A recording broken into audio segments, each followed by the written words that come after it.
did something that I had no right to do, morally or legally. When teacher Mary Kay Letourneau gave one of her students one-on-one lessons in sex education, she was arrested for rape. Now, shocking new allegations about her life behind bars from a close friend she met in prison. She has a lot of friends that think it's okay what she did. She risked everything, her marriage, her career, even her children, all in order to have an affair with a 13-year-old elementary school student. Tonight, an ex-prison mate of Mary Kay Letourneau gives a rare and a shocking glimpse of the teacher-turned-rapist behind bars. Good evening, everyone. Welcome to Pros and Cons. I'm Nancy Grace. It was a sex crime that shocked the nation. A beautiful young Seattle school teacher who gave it all up for what she calls a passionate love affair. A love affair with a 6th grade boy. Now, new details are swirling about Letourneau's life behind bars. Court TV's Michael Ayala has a story. I did something that I had no right to do, morally or legally. A repentant Mary Kay Letourneau pleads for leniency at her 1998 sentencing for raping a 13-year-old student. I give you my word that it will not happen again.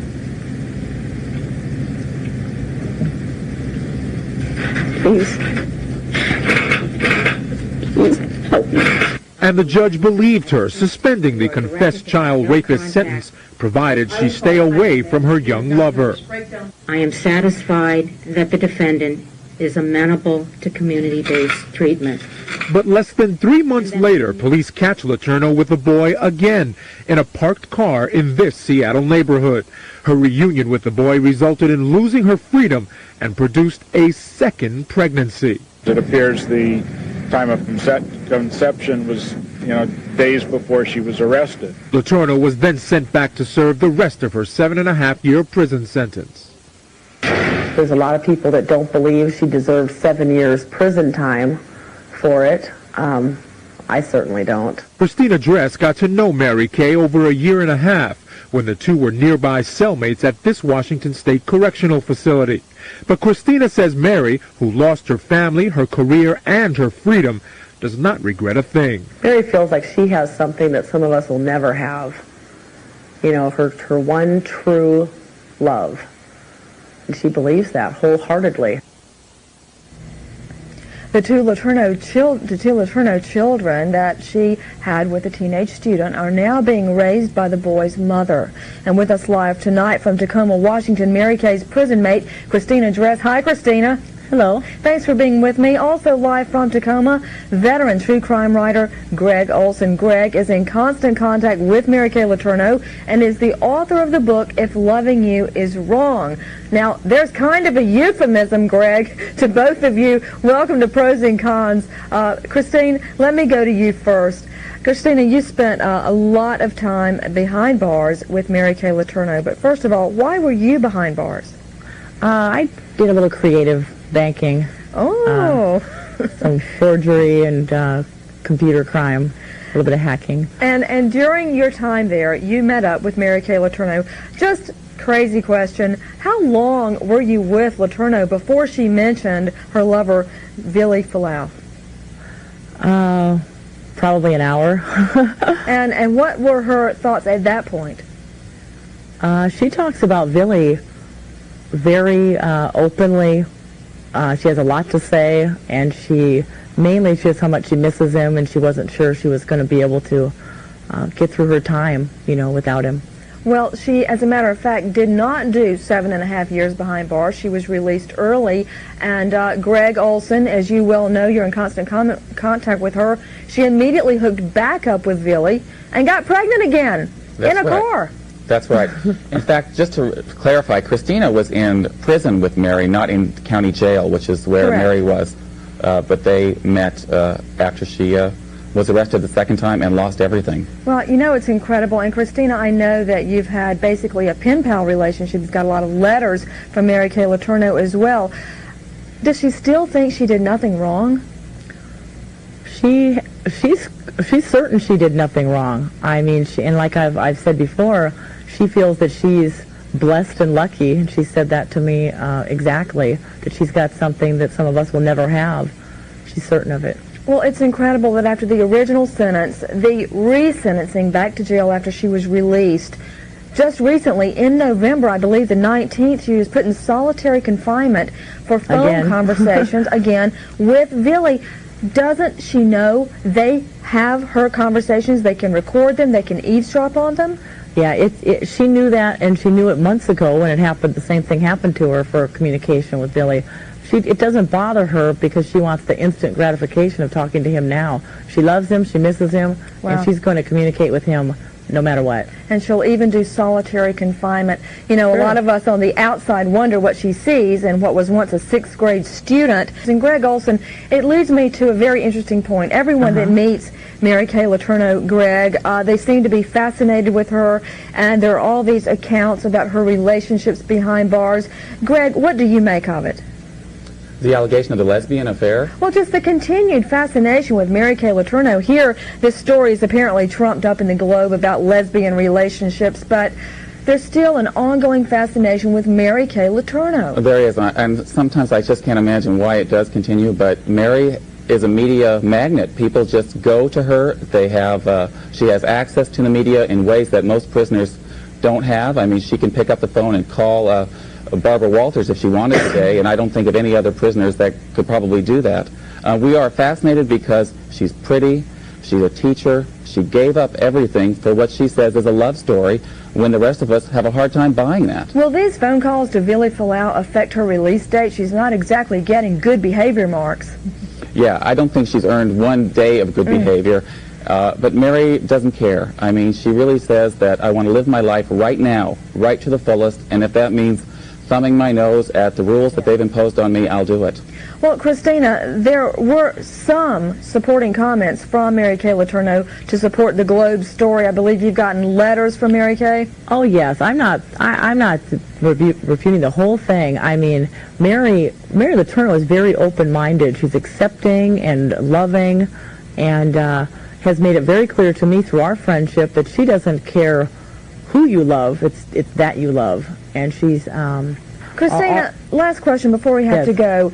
Does she realize that she has an obsession with this boy? She's in jail. She's gone to solitary several times. Does she think they're going to have like a marriage and a relationship when she gets out of jail? Oh, definitely. She's counting on it. What about her 4 children from her husband? She loves them. You know, she loves them. She misses them. But Vili is the focus. You know, their relationship is at the forefront of her mind always, and she's certain that it'll be everlasting. There were indications that her demeanor was not going to change just because she went behind bars. Gregg Olsen, thank you for being with me. Christina Dress, thank you. And your book, Mass with Mary, is coming out soon. Thank you, guys. I'll see you again on the airways. Thank you very Everyone, much. Coming up next. You see, I'm searching for a real love and I don't know where to go. I've been around the world and high and low, and still I'll never know how it feels to have a real love, 'cause it seems there's none around. I gotta end it in this way because seems he can't.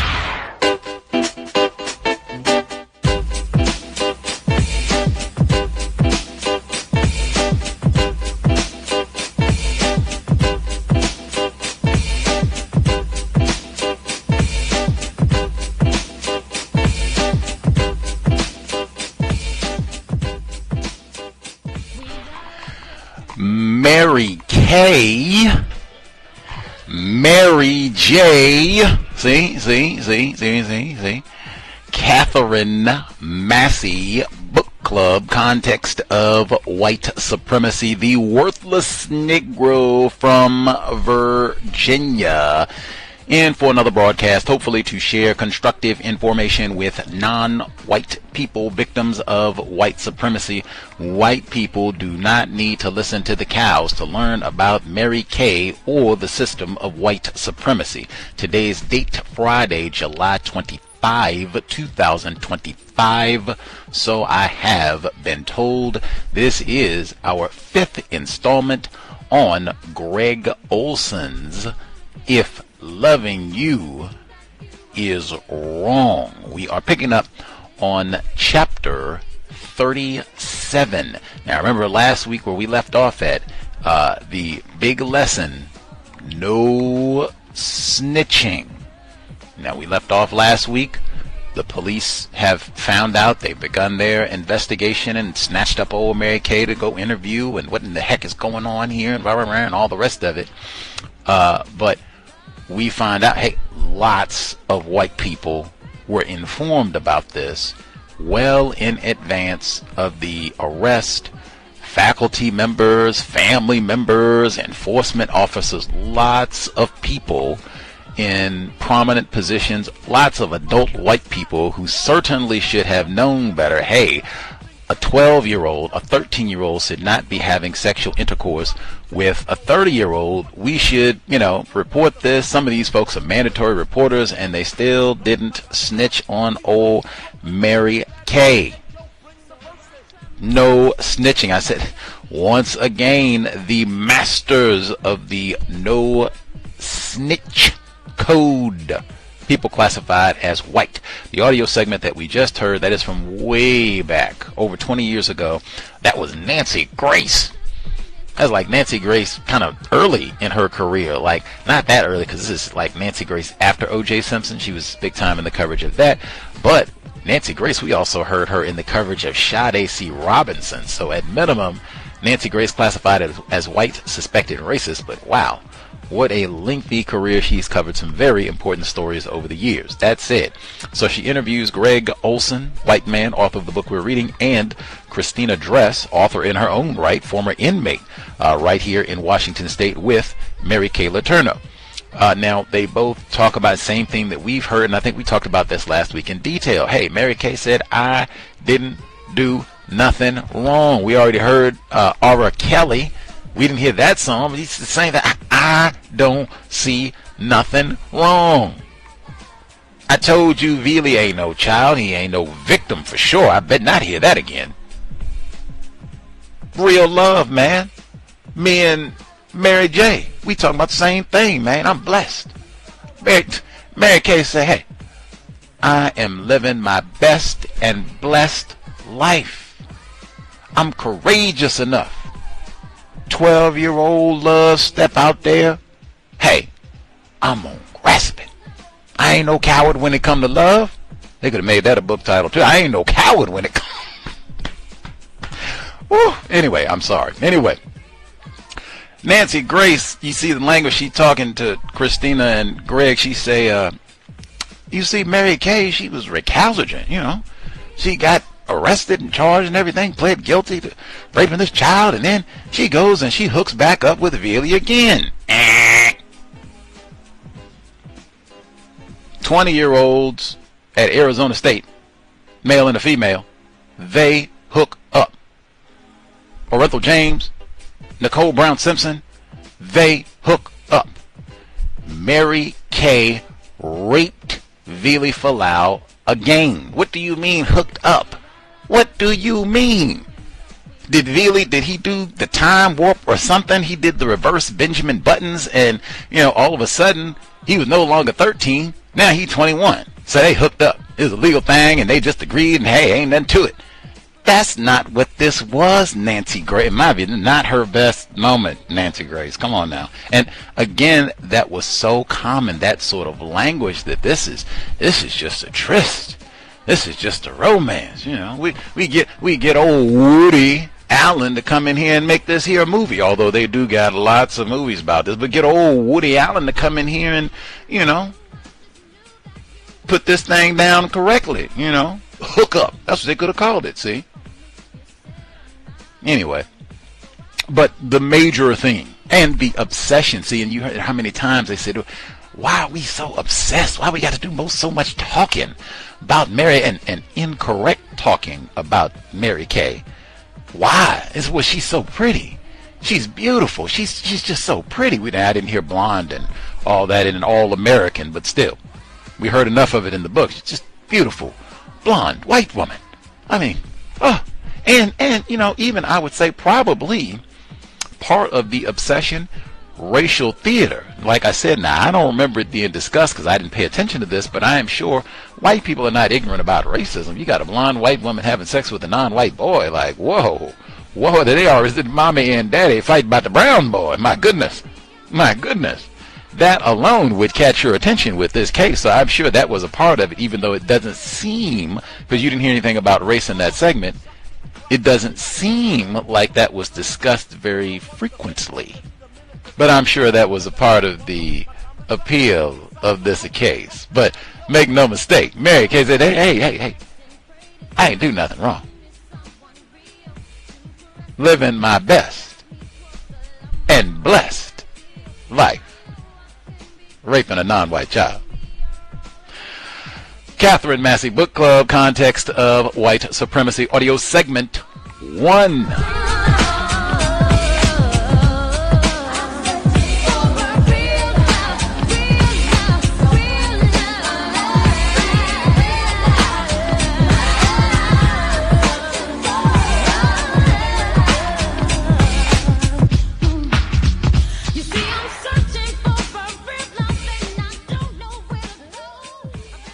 Chapter 37. Hanging out at a friend's house in Kent on a rainy Friday evening, February 28, 1997, Amber Fish answered an urgent page from her older sister, Lisa. "Amber, did you hear the news?" "What news?" "Get a hold of Angie, quick." "What news?" Lisa didn't want to say and instructed her sister to call their mother and she would fill her in. Amber hung up and dialed. Joy Fish answered and told her that a teacher had been arrested for molesting a student.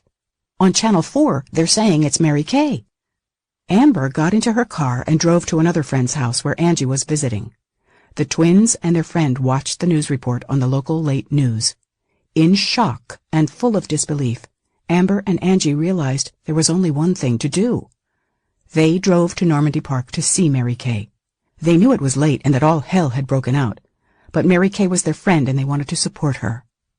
Something's not right here. There has to be a mistake, Angie thought. Amber said it out loud.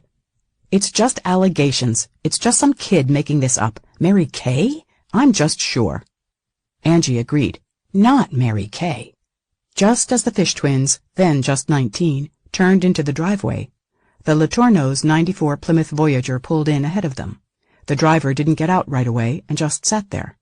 The girls thought it was Mary Kay and got out and approached the driver's side.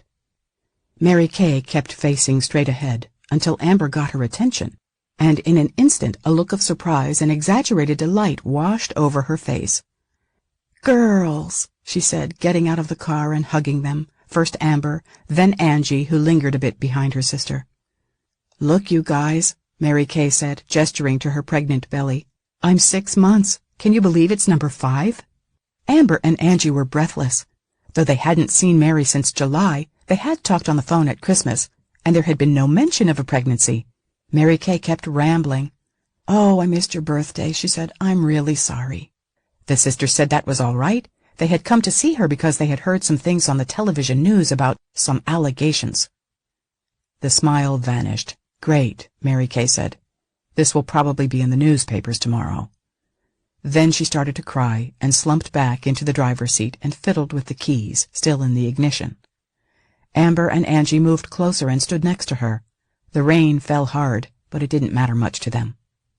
Mary Kay admitted that she had stayed in the van in the driveway without getting out because she thought some reporters might have followed her.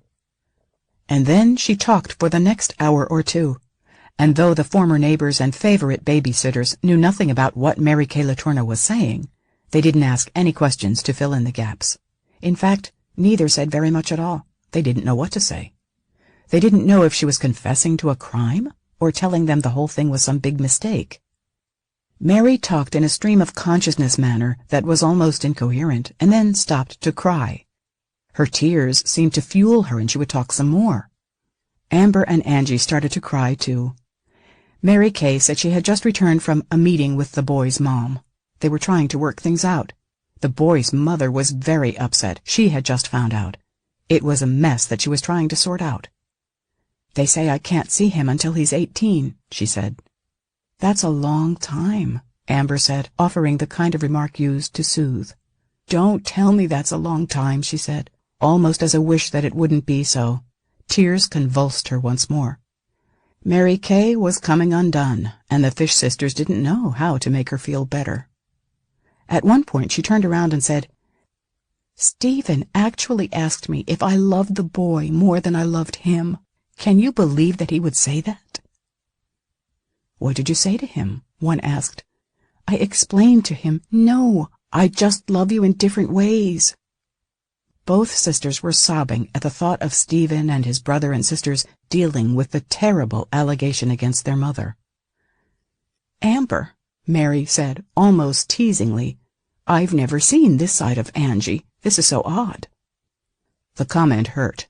Angie had never been the emotional one, but she had always loved Mary Kay and her family, as much as her sister, though she didn't always show it.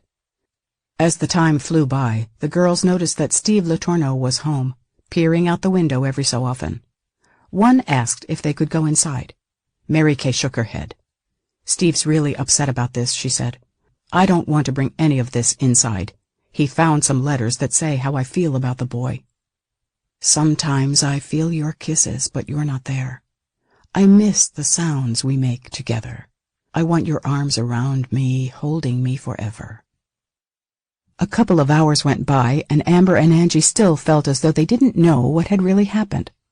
It was late, well past 1 a.m. They hugged Mary Kay goodbye, and she asked them to keep in touch. She especially wanted to be informed on what the media was saying about her. The sisters agreed. "I'll call you soon," she said. On their way back to Carriage Row, the sisters decompressed. They were confused and in shock. They believed the allegations were not true. Mary Kay hadn't come out and said there had been any inappropriate contact. If there hadn't been any inappropriate contact, then the whole thing would blow over. "I don't think she touched him," Angie said. Amber wasn't so sure. "No, they kissed," she said. "No way," Angie said. "Yeah, Mary Kay said they kissed." Angie disagreed. "I didn't hear her say that." "She did. She might have said it under her breath. All it was a kiss." Mary Kay mentioned a meeting with the boy's mom that had taken place before the twins met her in her driveway, but she didn't elaborate on what had transpired. In fact, it had not gone well. As most would expect, Neely Fualaau was not a happy woman. How could she be? Her son's teacher, only 3 years younger than herself, was pregnant by her son Vili. Neely was overwhelmed and angry. She had seen her son go off with Mary. She had seen a closeness develop between the pair. But this was too much. She brought the director of the Boys and Girls Club at White Center to keep her from decking Mary Letourneau when they met at the Des Moines Marina in front of Anthony's Homeport restaurant. Mary gave Vili's mother a letter explaining her feelings. Neely recalled the encounter later. "She kept saying the sex was wrong, but I do not believe that she fully understands that she had crossed the boundary that should never have been crossed. She never said, 'I'm really sorry.' And it goes back to that I think she's crazy." A caring woman who was smarter than her resume, Neely Fualaau was charitable toward the teacher carrying her grandchild. "She really needs help, because I think she's living in fantasy land." Chapter 38. It simply couldn't be true. Normandy Park neighbor Tina Bernstein had hoped that whatever was unfolding at the Letourneau place next door was the result of a disgruntled student, an enemy, maybe even an off-the-wall mistake. She also considered the possibility that Mary Kay might have been framed, maybe even by Vili Fualaau. Tina struggled with what she'd gleaned from early news reports, because she had little recent first-hand knowledge of what Mary and Steve had been up to. She hadn't seen Mary much over the course of the past few months. Not much since the summer, when school closure meant the neighborhood was the center of activity for all moms and kids. As she ran through the scenarios of what had happened, what she had allowed herself to take in, Tina felt there had to be an explanation for it. Maybe whatever happened only happened once, she thought. Yes, I'll bet it only happened once. Tina was at a loss for what to do, and she thought of flowers. Mary loved flowers. She drove to the QFC grocery store that sits at the bottom of the neighborhood hill and bought a mixed bouquet from the in-store florist. She wanted Mary to know that she still cared about her and what was happening, and in the end, she'd be there for her if Mary needed her. She parked at her house next door and walked up the Letourneau's sidewalk to the front door and knocked. Mary timidly poked her head from the doorway. Tina could already feel the tears coming on. "You need a little sunshine around here," she said, handing over the flowers and reaching out to hug her neighbor. Tina Bernstein would never forget that day. Seldom had she seen such trouble in someone's eyes. She was very hesitant to say anything, and I didn't want to pry. It was very personal. We didn't have that type of relationship. But yet I felt if you've been wrongly accused here, maybe there was something she wanted to say. We started talking. I asked if I could come in. She looked like she needed someone to talk to. She was pretty hysterical. She had a hard time stopping crying. Steve was gone, out for a run or something. Inside, when her composure came, Mary focused her anger on Steve and their marriage. "If you haven't noticed," she said, "our marriage hasn't been that good." Her tears drying on her cheeks, Mary went on to tell Tina how indifferent Steve had been to her father's bout with prostate cancer. When she'd learned of the dire prognosis more than a year before, Steve had offered no comfort. The clock was ticking on a great man's life, a wonderful father, a brilliant legislator, a candidate for the presidency. And Steve Letourneau was nothing short of impassive about it. It hurt her. At a time when she needed him most, Mary said, her husband turned his back on her. Tina knew there were two sides to every story. Every broken marriage had distinct versions of why everything went down in flames. Mary blamed Steve, and Tina didn't defend him. Steve did have an attitude, Tina Bernstein said a couple of years later. He had possibly a chip on his shoulder. Yes, there were times when he could be really nice, very pleasant to talk to, treated the kids well. There were times when he... Tina hesitated. Let's say I could see what Mary was saying about certain attitudes he would have toward people. I understood what she was saying. I don't want to give examples, though. Tina didn't ask about the potential charges, other than to see if Mary had legal representation. Mary said she had talked with a lawyer in Bellevue, but wasn't sure.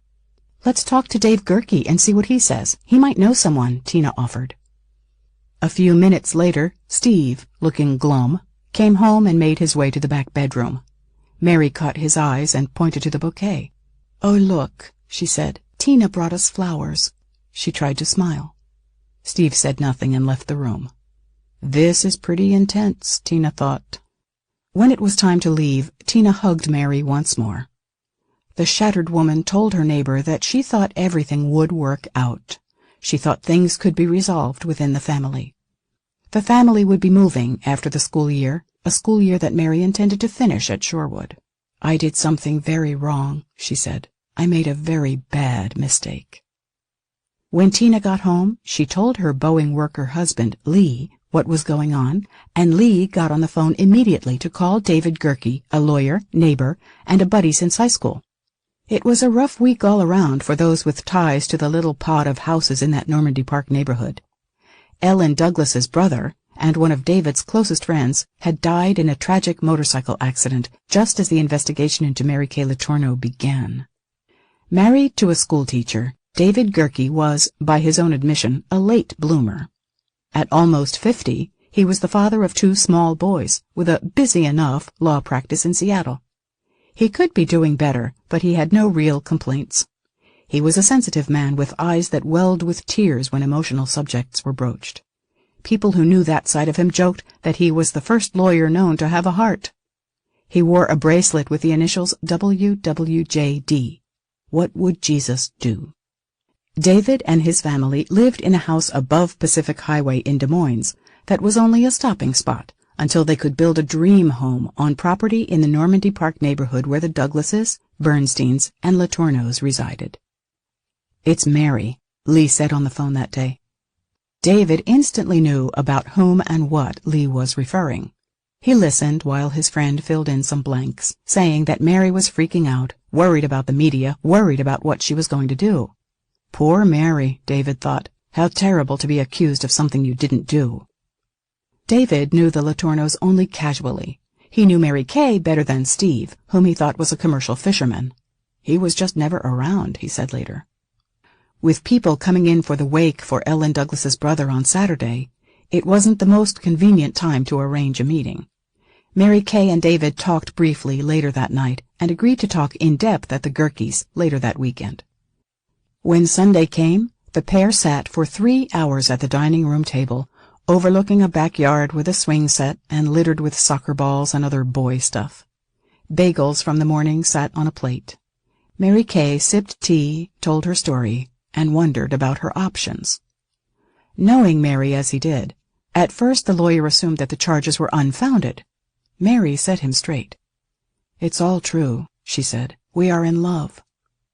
She went on to describe the boy in glowing terms.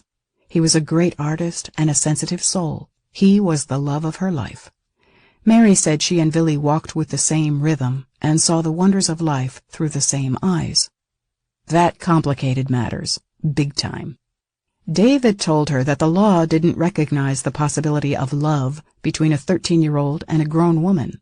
In fact, Washington State had recently drawn a hard line and changed the statutory rape law, consensual sex between an adult and a child. It was now called rape of a child. The options included denying the charges and fighting it out in court. If she pleaded not guilty, David said she could suggest that the boy had been the aggressor, or maybe it was all some teenage fantasy that went too far. Maybe the sex never really happened. Mary Kay saw that scenario as ridiculous, almost laughable. She didn't think it would work. "I'm carrying his baby," she said. Scratch that. Another option was pleading guilty and seeking treatment in lieu of any jail or prison time. From what he knew of her, David considered Mary a perfect candidate for treatment. She was a first-time offender. There had been no other victims. She was highly regarded by the community. She wasn't some pervert. The only hitch was that by seeking treatment, she'd have to admit she had a problem. She'd have to register as a deviant, a sex offender. The program that David Gerke considered her ticket out of serious prison time was the result of Washington's Special Sex Offenders Sentencing Act, or SSOSA. The 1984 law allowed for supervised outpatient treatment for sex offenders with no other felony convictions. In reality, it was a brutal regimen of counseling, drugs, behavior modification, and constant supervision. Some sex offenders who tried it said they'd preferred prison or castration.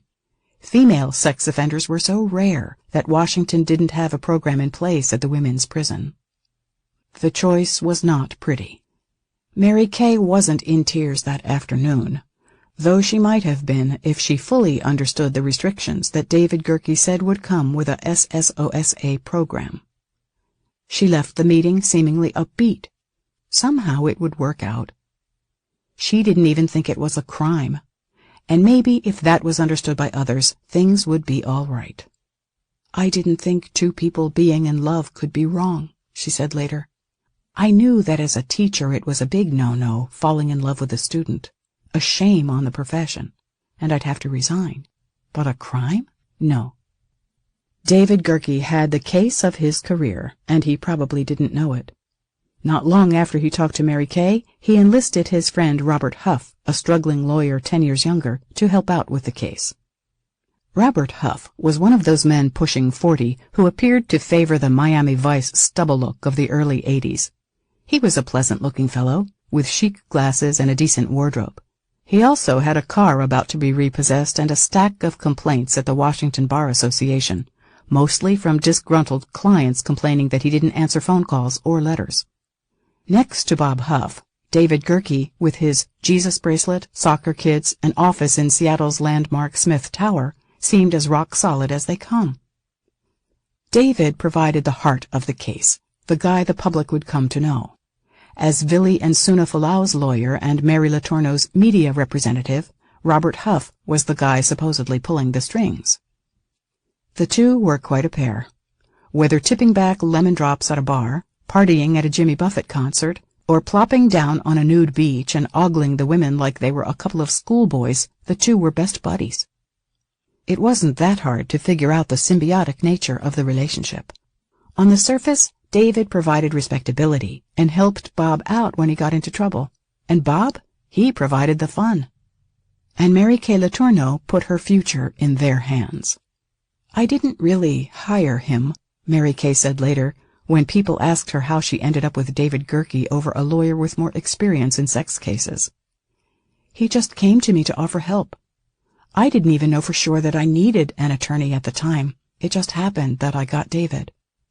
Over the course of the spring, summer, and into the fall, Mary Kay Letourneau would be in and out of court, motions filed, pleas negotiated.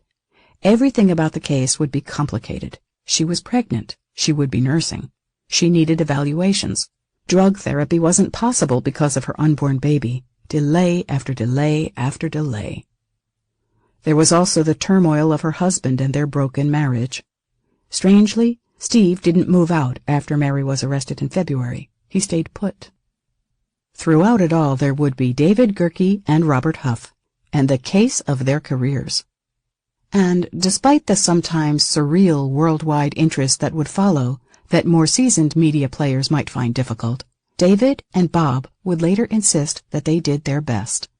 "This Mary thing had so many extreme emotions," Bob Huff explained later. "It was like a whirlpool or a flushing toilet, depending on your visual preference. We were going crazy. I started calling it the Letourneau Triangle.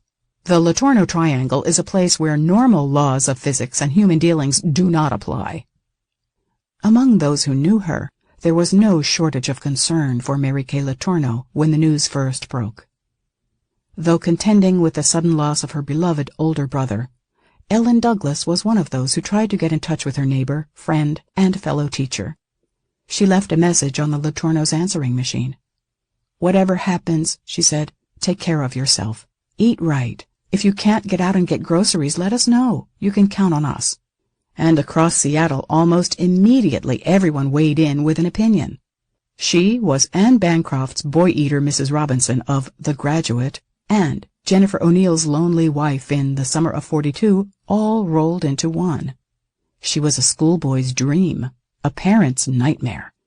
She'd stolen a boy's youth. She'd made him a man. Chapter 39. One would have thought that an explosion had taken place in Mrs. Letourneau's Shorewood classroom the morning after she had been led away by King County Police Detective Pat Maley. But of course it hadn't. The classroom merely looked the way it always did. The only thing missing was the pretty but frazzled presence of the schoolteacher. A bulletin board presentation was peeling from its mounting, the words, "The American Dream," curling from the wall and falling to the floor. The irony of this statement was not lost on the teachers who pitched in during the aftermath. One said later that she'd have killed to have a picture of the pathetic scene. All the kids in the class had signed a petition on the board confirming their beliefs in the freedoms of the United States. After all, they concluded, we are da bomb. A handful of shell-shocked teachers toiled for hours, picking up the piles and digging through the debris that seemed a metaphor for the woman who had occupied the room a day before. Papers more than a year old were heaped next to her chair. Junk was everywhere. Bulky class projects formed a miniature mountain range around the perimeter of the classroom. Several paper cutters of varying sizes were unearthed from blankets of construction paper. The finding of the cutters was of particular interest. The guillotine-like devices were not allowed in any classrooms, since a boy had clipped off the tip of a finger. "Guess whose class it happened in?" asked a teacher later with more than a touch of sarcasm. In nearly every child's desk, it seemed to one who had been there, was an X-Acto knife. Again, a direct violation of school policy. Said one later, "When I see the pictures they show of Miss Perfect's little room, I think—" Her words trailed off into a sigh. The father of one of the students filled in for a few days until a more permanent substitute could be hired. Visitors to the classroom during those subsequent days felt sorry for the man and the others who had helped out during that tumultuous time. Not only was the place a mess and the kids crying, but there was no indication of what had gone on as far as actual curriculum was concerned. At first, word came down not to change the room one bit. Mary Letourneau was only accused of something. She was on administrative leave with pay while the legal system made a determination about her fate. Who was to say that she wouldn't be exonerated and allowed to return? After a while, the personnel director instructed a teacher to change everything. She didn't want a shred left of Mary Letourneau. Though many tried to comply with the substitute's call for order, a few students made it exceedingly difficult, and for good reason. They were used to having control of the classroom to such a degree that Mrs. Letourneau was more a peer than a leader. Word got back to the other teachers about the difficult time the sub was experiencing. The students were up in arms. "We only do that once a week. We're not going to do that." The woman on the front lines scurried from teacher to teacher seeking input about the 6th grade curriculum that had been ignored much of the year. She had to get the students of room 39 focused on their schoolwork and get them to the end of the year. Mary Letourneau was not coming back. The sub wasn't the enemy, and they weren't holding down the fort until the return of their favorite teacher. Recess dance parties were over, and kids were told to get outside and play like the rest of the 6th graders. It might have been what they were used to, but it was not going to fly any longer. Homework was doled out, and report cards were actually drawn up on time, a first for the year, according to a teacher at Shorewood. Other kids looked into the classroom with smiles as big as a goalpost because they knew the party was over. Mrs. Letourneau's kids had to work as hard as they did. It was about time. And though it wasn't easy, the children began to accept the substitute. One boy told her that he knew that Mary and Vili had been dating. Other kids in the class knew too. Some students needed reassurance and consideration, and so did their parents. It was a thankless task, juggling emotions, the law, and the loyalty the students felt for Mary Letourneau. But other teachers could see the woman who stepped into room 39 was capable of handling the heavy challenge. Teachers shook their heads and even laughed when the substitute told them that her students wanted her to dress more like Mary. "You'd look really cute in a short skirt and a big sweatshirt, tennis shoes, and maybe some bright pink lipstick," they'd said. "Thanks for the tip," she said. In time, devotion to the disgraced and absent teacher eroded. The boys were the first to start calling her names, one teacher remembered. The staff lounge at Shorewood Elementary was not only a retreat from the somber faces that roamed the hallways. It was also a place where they could talk about what they had heard about Mary. All didn't talk openly. Some were closer to Mary and felt their allegiance to her eroding. They wanted so much for her to get help for her sickness, be cured, hospitalized. Whatever it took to get her better, preferably far from Shorewood.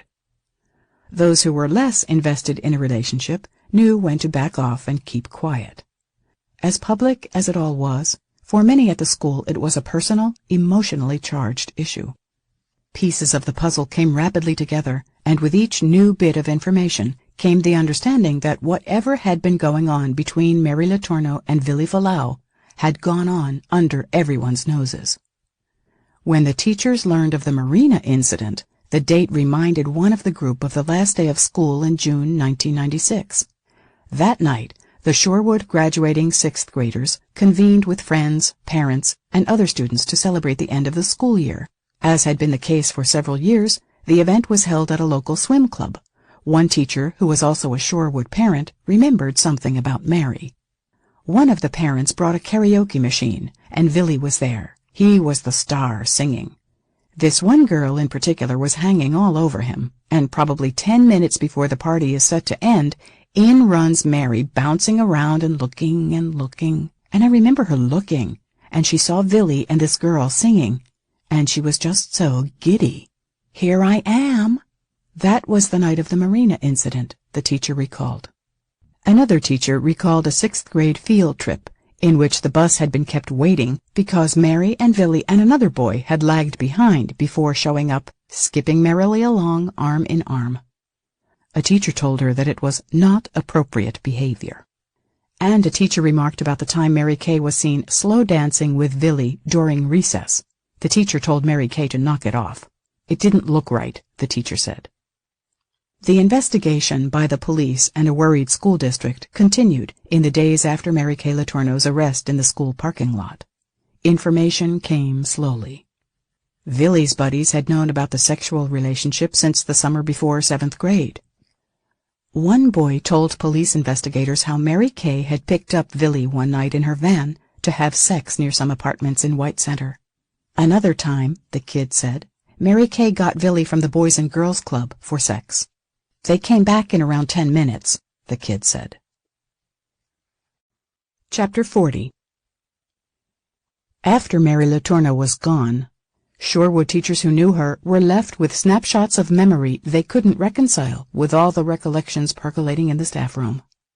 One young teacher who knew Mary only casually would never forget her impression of the teacher just the day before the Highline school superintendent came to break the news.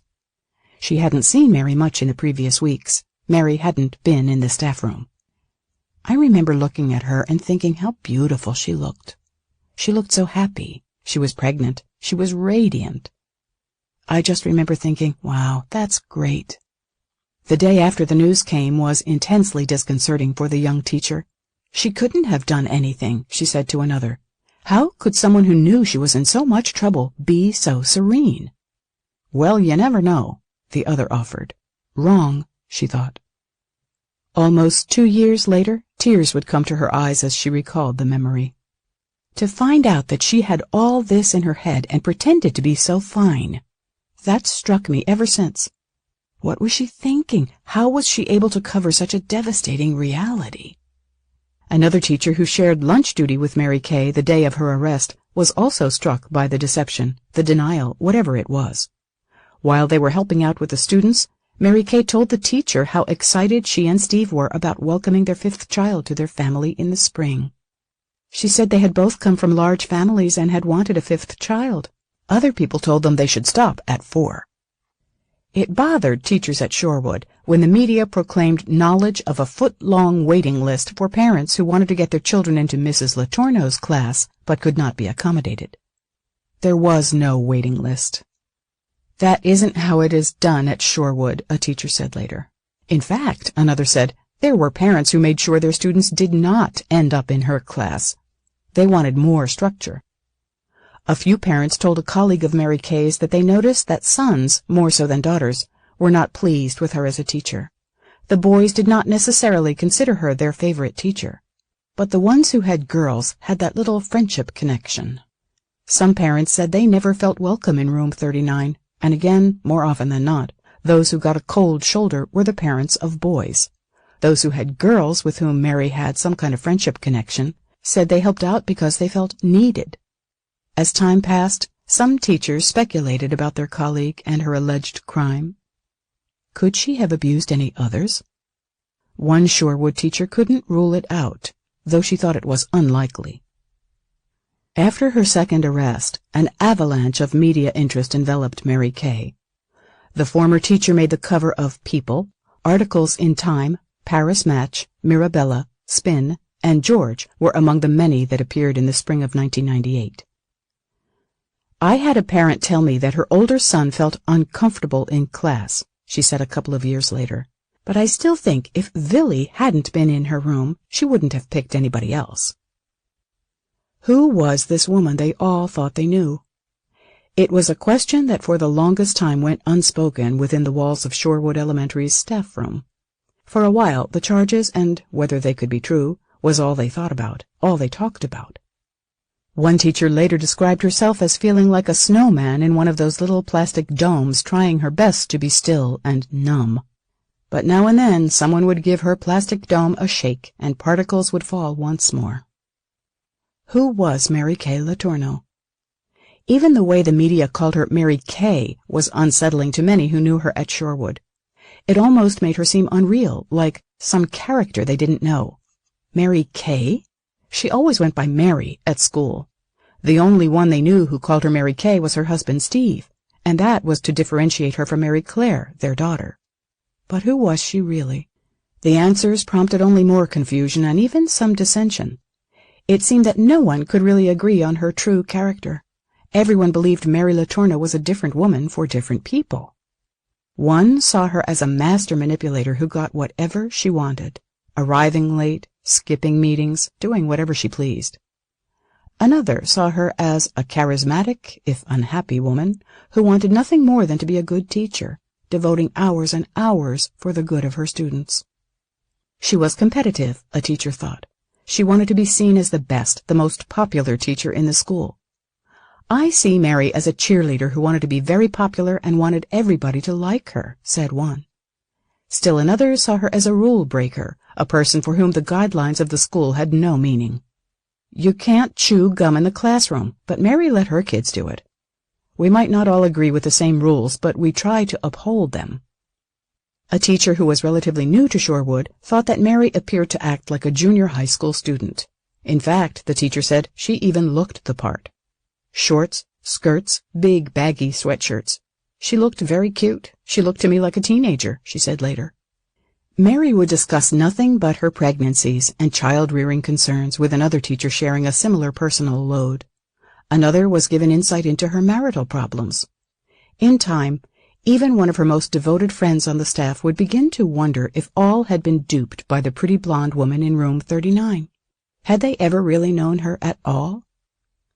A sex offender's forte is deception and knowing one's audience, and you play to them what you want them to see. And if you have to play different parts for different people, you can do that. And they lay a blanket on whatever's behind, whatever they don't want you to see, the teacher said later.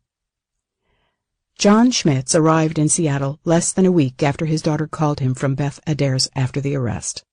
He brought her a car, an Audi Fox, and the promise that he'd stand by her. Mary Kay and Steve showed him the peaceful coexistence contract that had been drafted by the Jesuit priest that she and Steve had consulted when they first discovered she was pregnant by Vili. It was a contract based on respect for each other, and the understanding that what must be done is done in the best interests of the children.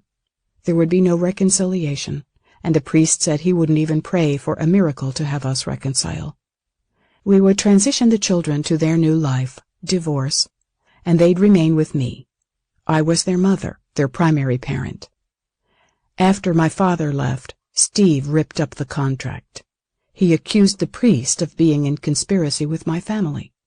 "You won't get your way this time," he said. Chapter 41.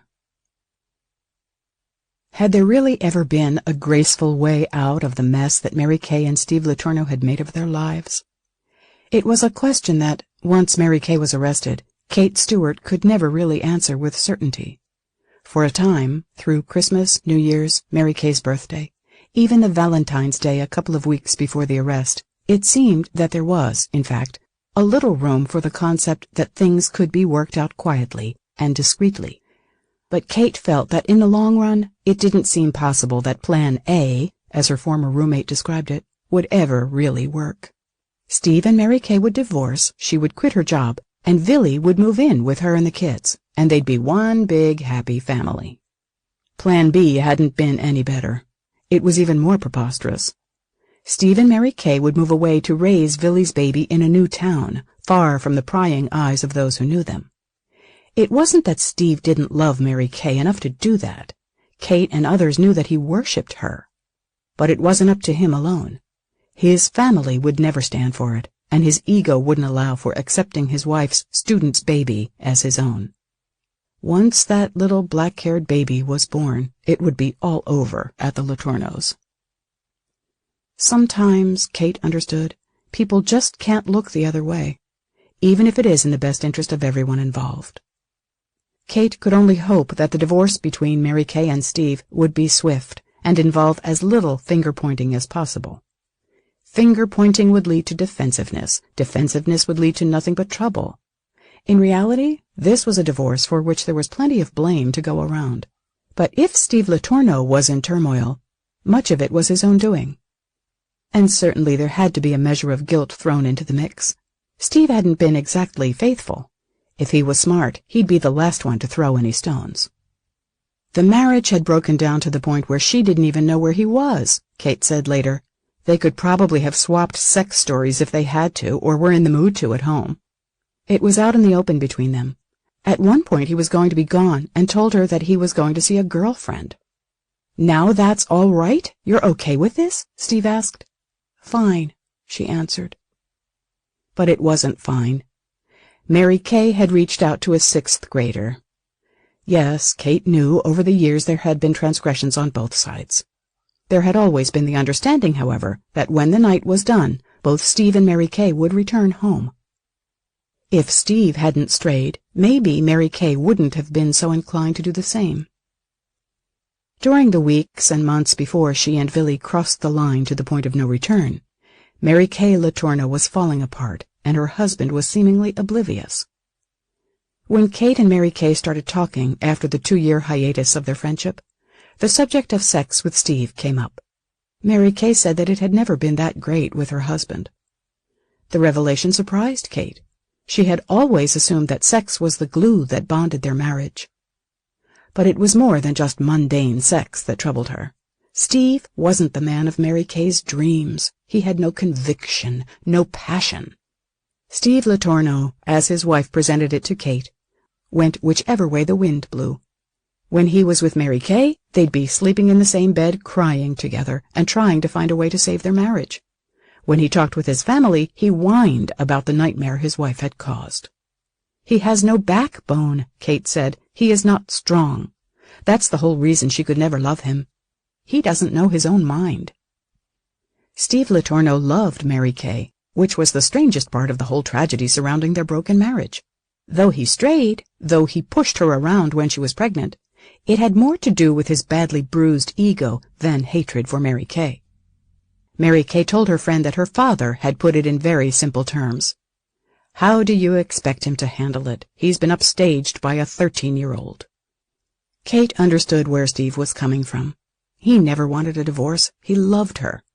If she called up and said, "Oh my God, I made such a horrible mess. I need you so much. We just have to get the kids and move to Canada," he'd be right there. Kate Stewart was another who just couldn't accept Steve and Mary Kay living together once things went from civil to ugly. She was worried for Mary Kay when the violence started to escalate between the two. Mary Kay was pregnant, in a state of confusion, and her husband was hurt, bitter, and humiliated.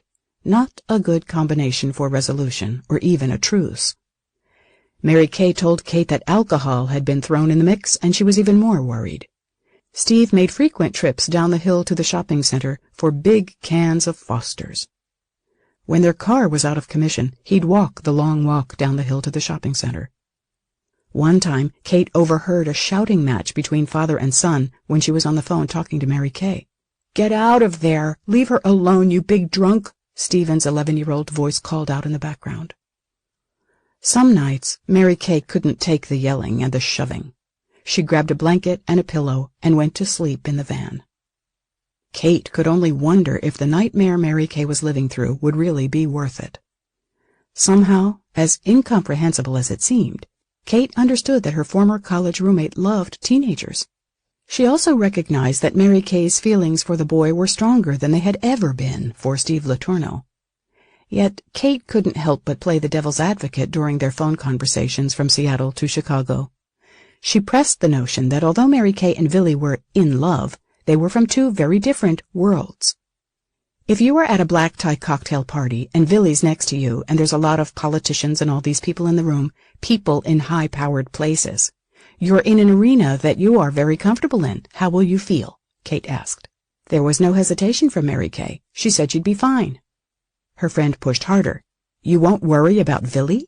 I've spent my whole life worrying about what my husband was going to say when he opened his mouth. I can't tell you how comfortable I'd be with Vili. He can hold a candle to anyone in the room. I would never worry about what comes out of his mouth, she said. Several weeks had transformed the tail end of another gray, western Washington winter into a wonderful, wet and warm springtime.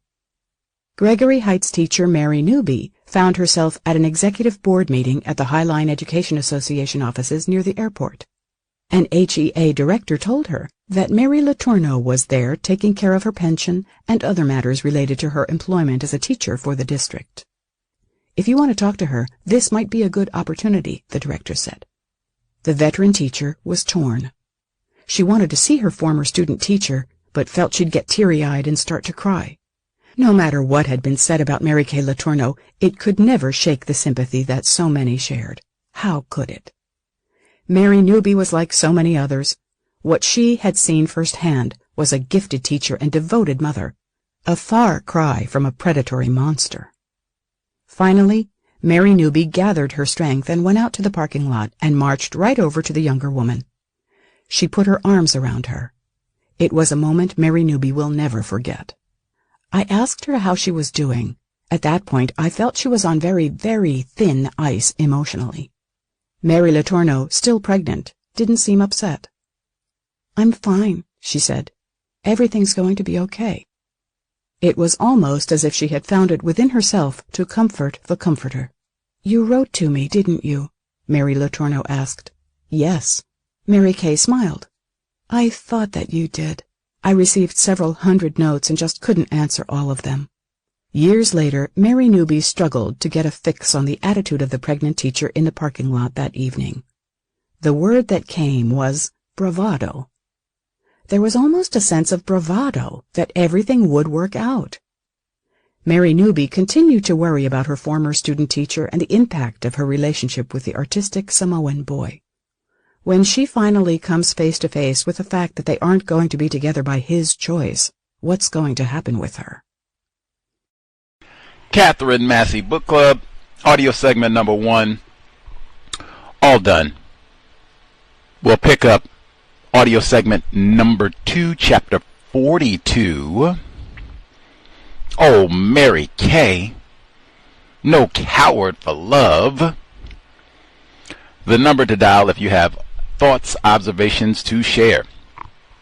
720-716-7300. The code 564-943.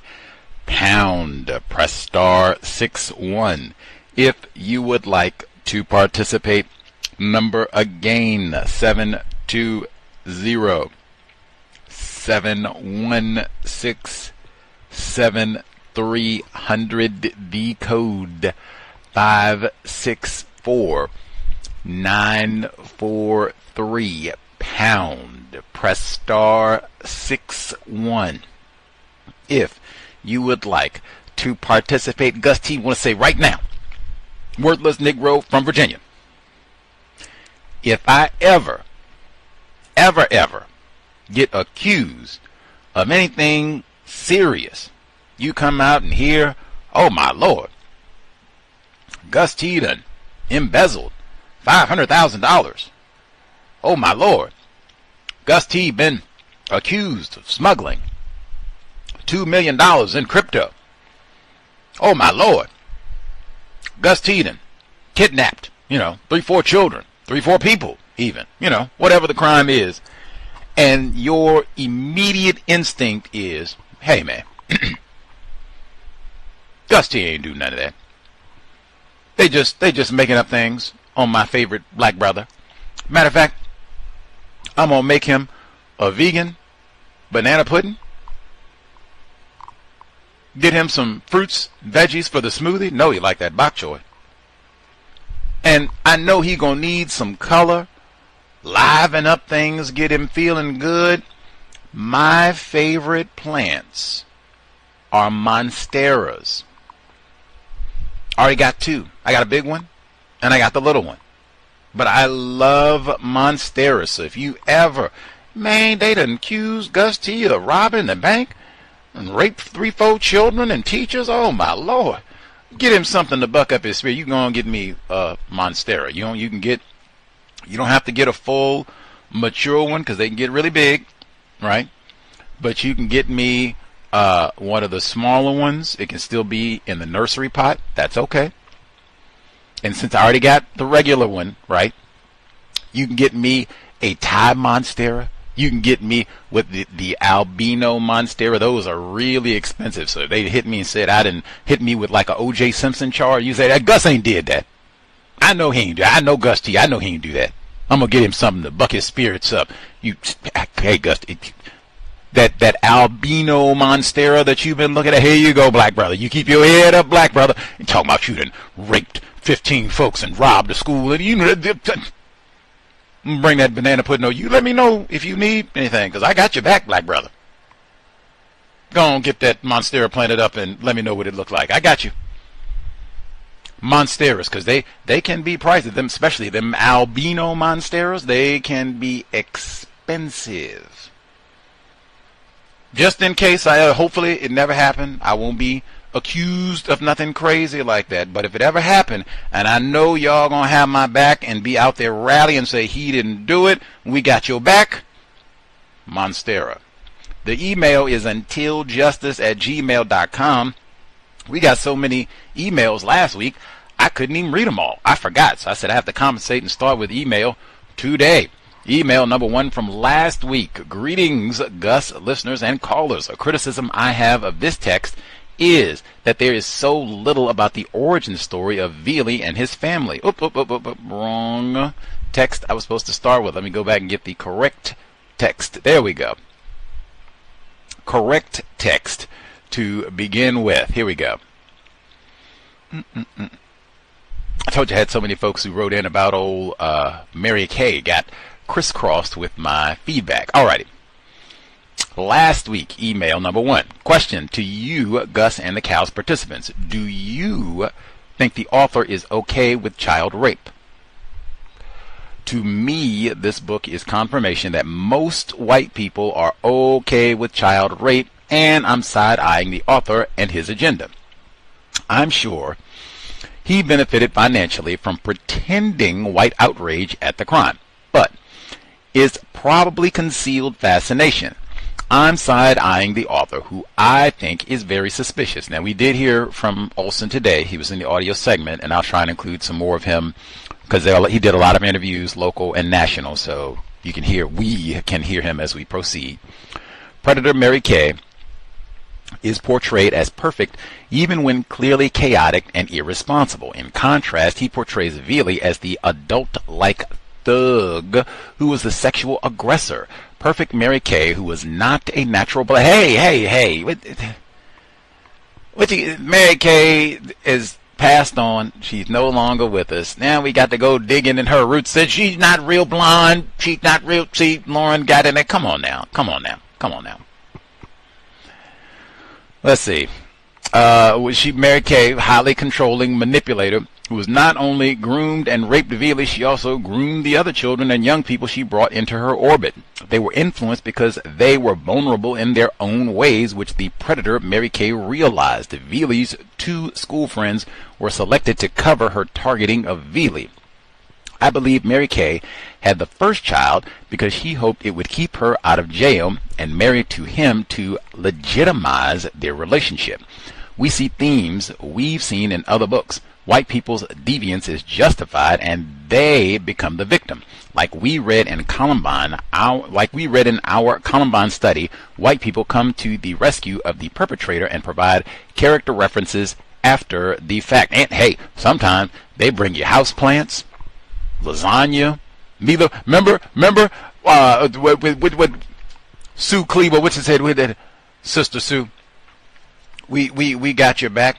We know you ain't had nothing to do with blowing up the school and killing all these folks and calling Isaiah Shoals a nigger. We know ain't none of y'all racist. And we know you didn't have nothing to do with this. So we got you these roast beef sandwiches. We're going to wrap them up and you be easy, sister. You let us know you need any groceries or anything else. Well, we got your back, Sister Sue. Roast beef sandwiches and then you get houseplants. They done blew up the school, killed all them children, and then she raping a 12-year-old. What do you have to do? Say, oh no, you crossed the line this time, Becky. We ain't got no houseplants or roast beef sandwiches for you this time. What do you have to do? They have to get Timothy McVeigh. You have to kill, about 300 people. You don't get no snacks or nothing, Tim. What in the... Come on, man. Come on. That's email number 1 from last week. We'll catch up and get the ones from this week. Untiljustice@gmail.com. *61 if you have commentary. I'll ask again. So you got the question here. So, do you think the author is okay with child rape? Do we think Gregg Olsen... Mary Kay was in love. This really ain't no we think Gregg Olsen is signing off on that same thing Larry King and everybody else said, that hey, Vili ain't really no victim. A little gangster, white center thug. He really ain't no Vic. We think Gregg Olsen, hey, this is all right. It's love, you know. Who gonna begrudge Mary Kay love? So that's one, and I'm still on it. So, is this an act of racism? If you rape the brown boy, is that an act of and not snitching that the blonde white woman is raping the brown boy? Is all this an act of racism? Just pondering as we proceed. And I'm still asking, do you remember people who heard this? You were alive when all this went down, post-Orenthal James. Do you remember anybody other than Neely Fuller saying this is an act of racism? And black parents should maybe pay attention to this, all non-white parents, because your son might be fighting off Mary Kay right now. Do y'all remember anybody? Or did people think, that ain't, stop coursing around, Gus, till you know ain't no Mary Kay's in classroom, and really, maybe Mary Kay didn't even do nothing wrong. Anyway, let's see. *61 if you have commentary. First chunk of the reading. Oh, man. Might have to go back to the 5-minute rule. What the hell? Like, why is Mary Kay so interesting? We didn't have this much for Orenthal James. We might have to go back to the 5-minute rules. We have enough people. You get 5 minutes. Maybe we can do 6 if you have a lot, but you can't be rambling so we can get everybody in. I will shush, and we'll get to it. What's Mary Kay so pop? Does everybody just remember Mary Kay? Is that what it is? Everybody remembers all this from the 90s? Hello? Yes, ma'am. Irie?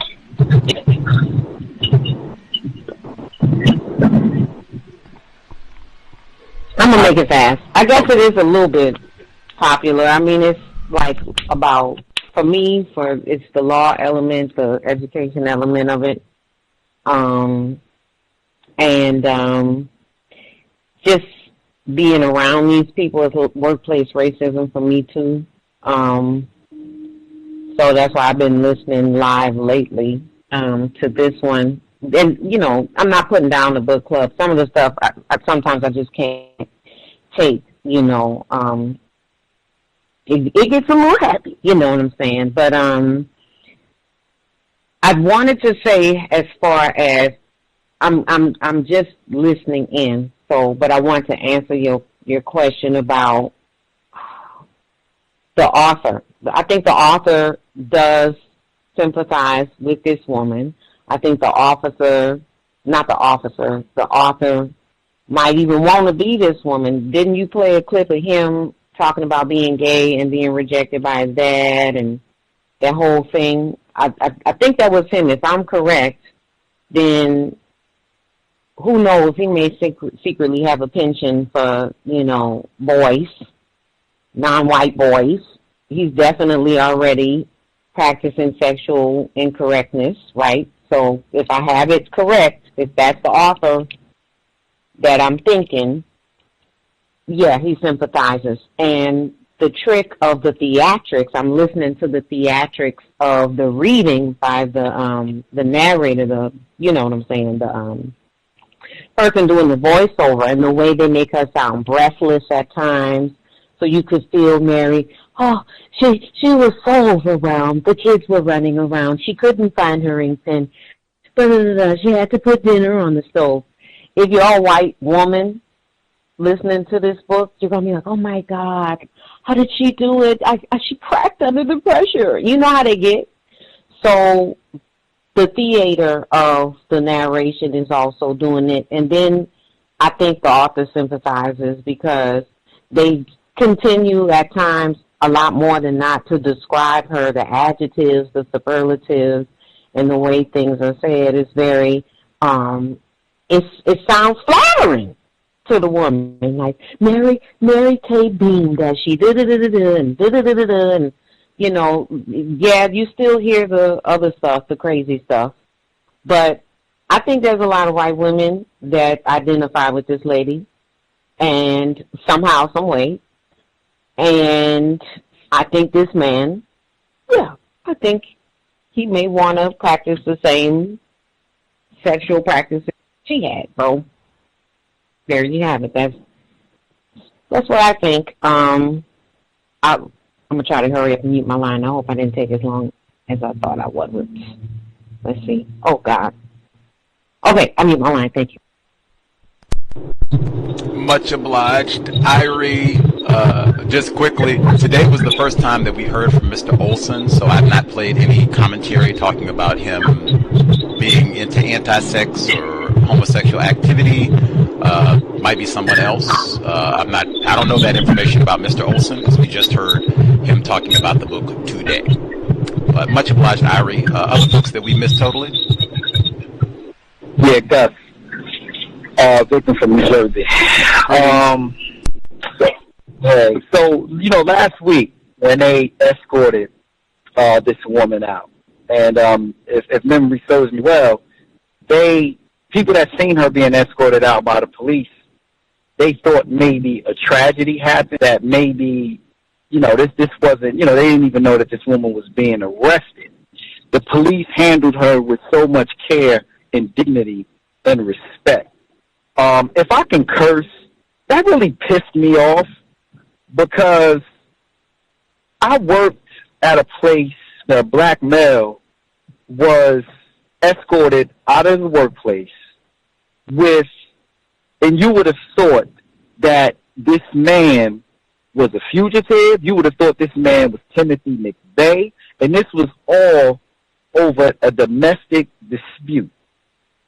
Luckily, this man didn't lose his job, and the accusations were false, and he came back to work. He had a job to go to.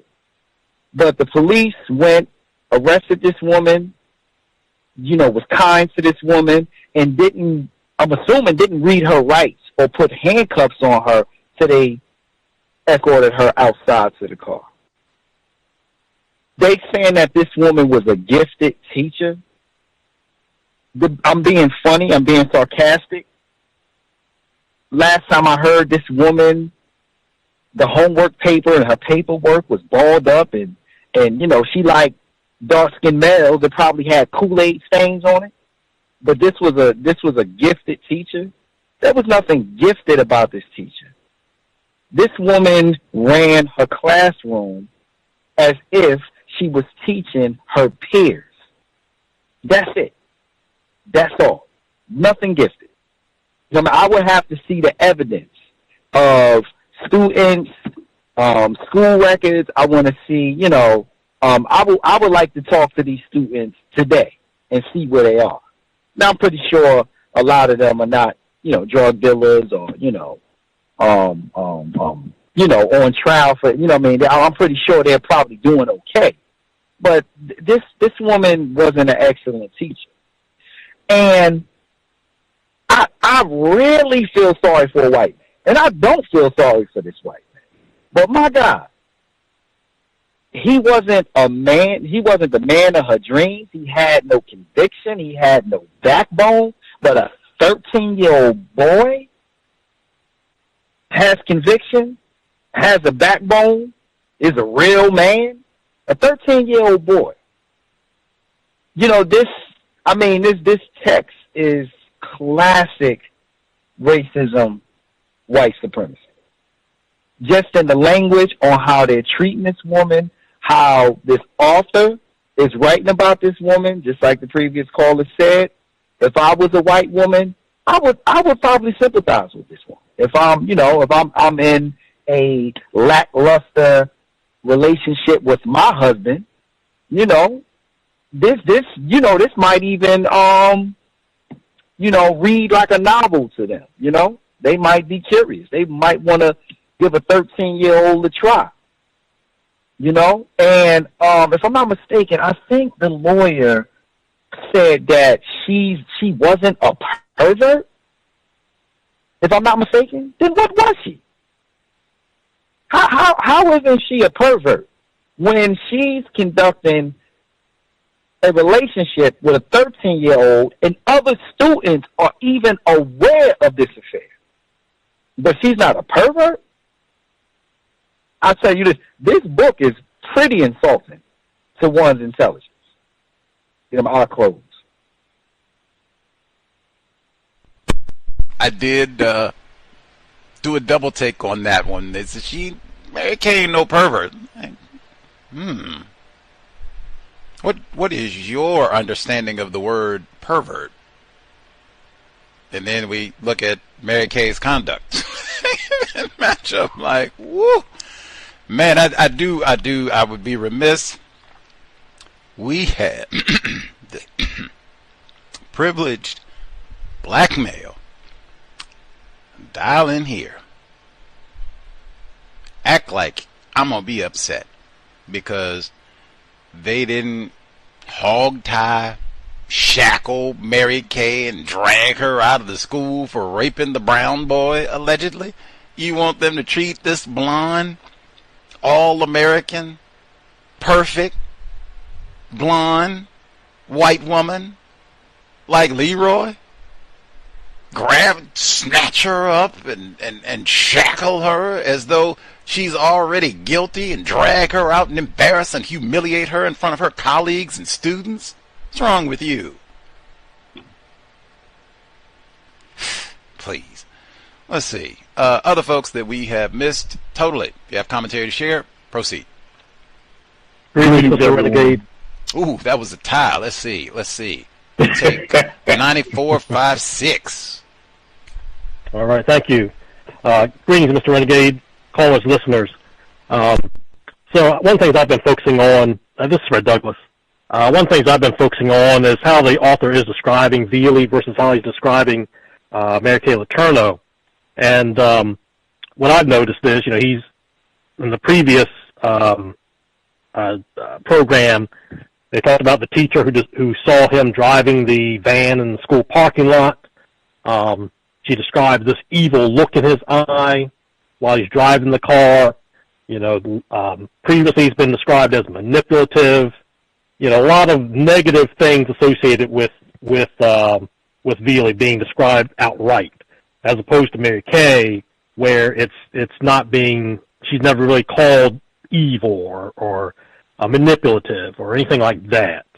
One of the things too, I was wondering, she's got this rape going on of Vili, but was she raping his brother, the OG brown boy?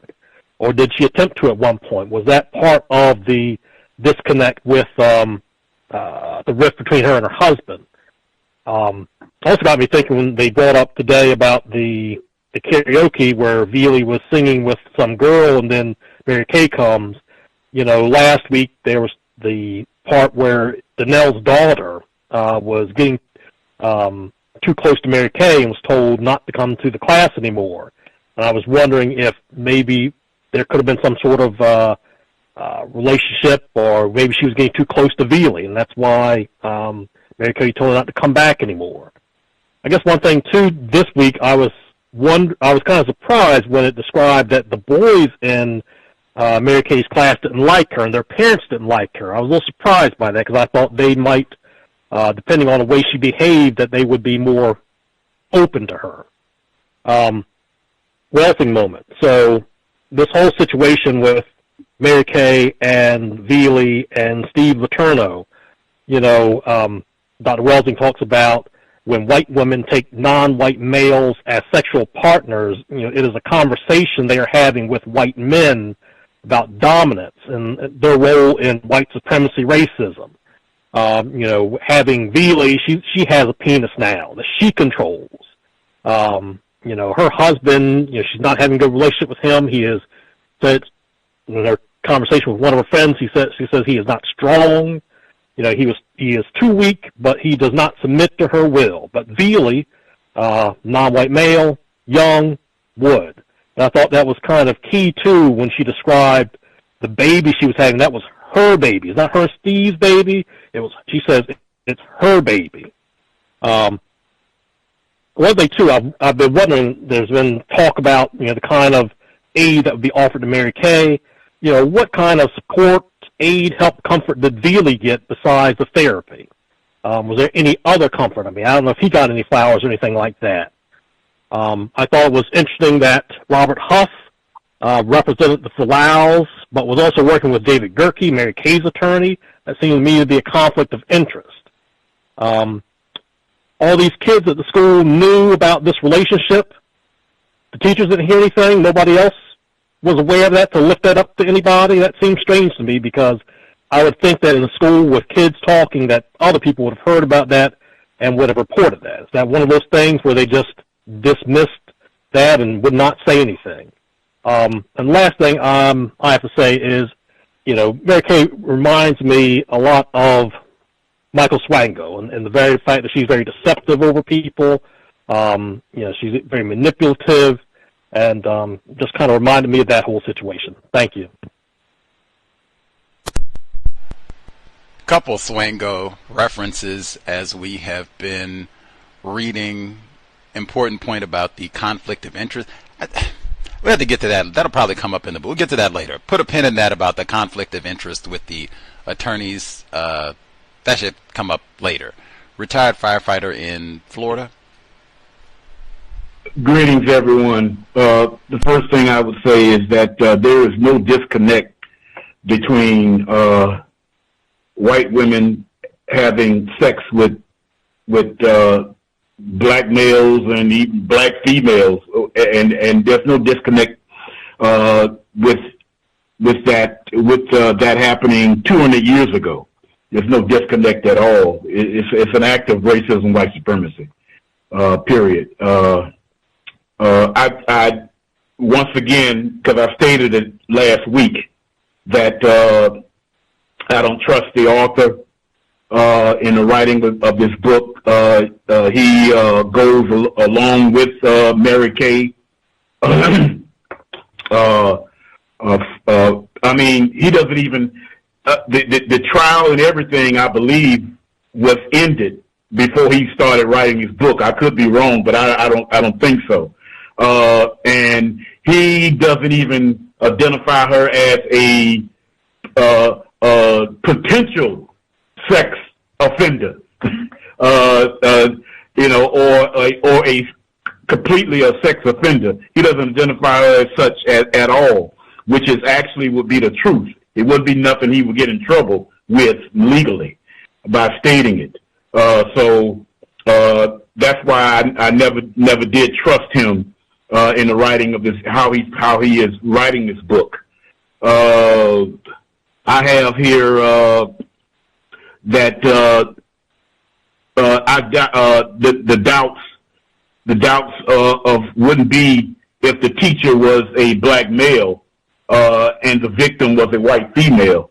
These doubts that people were having with Mary Kay. I have here also.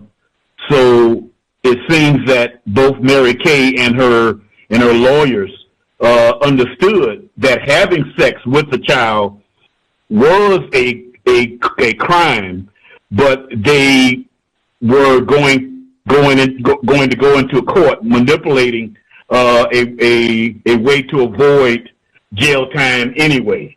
I think this is synonymous with a large proportion of white people globally, that they have a culture of sexual intercourse with children. It's from my readings, it's been a long-standing relationship. You mentioned about the interest of the book, but you also stated earlier, years ago, the reason why you don't have too much programs on sex is because it is attractive to that will motivate people to want to talk about, as opposed to some other things that are as important.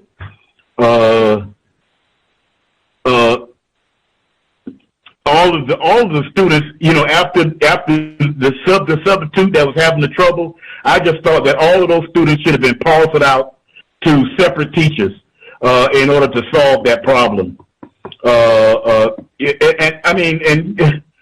A sixth grader is not good at keeping secrets. I mean, come on. I mean, there's no way in the world that this was not notified and known of to the capacity that that she would have been arrested long before it actually took place. I mean, it's just a fact that young people are not going to keep no secrets that good, let alone talking about. And matter of fact, it should have gone actually beyond Mary Kay. I mean, some of those teachers should have at least been investigated. Some of the administrators.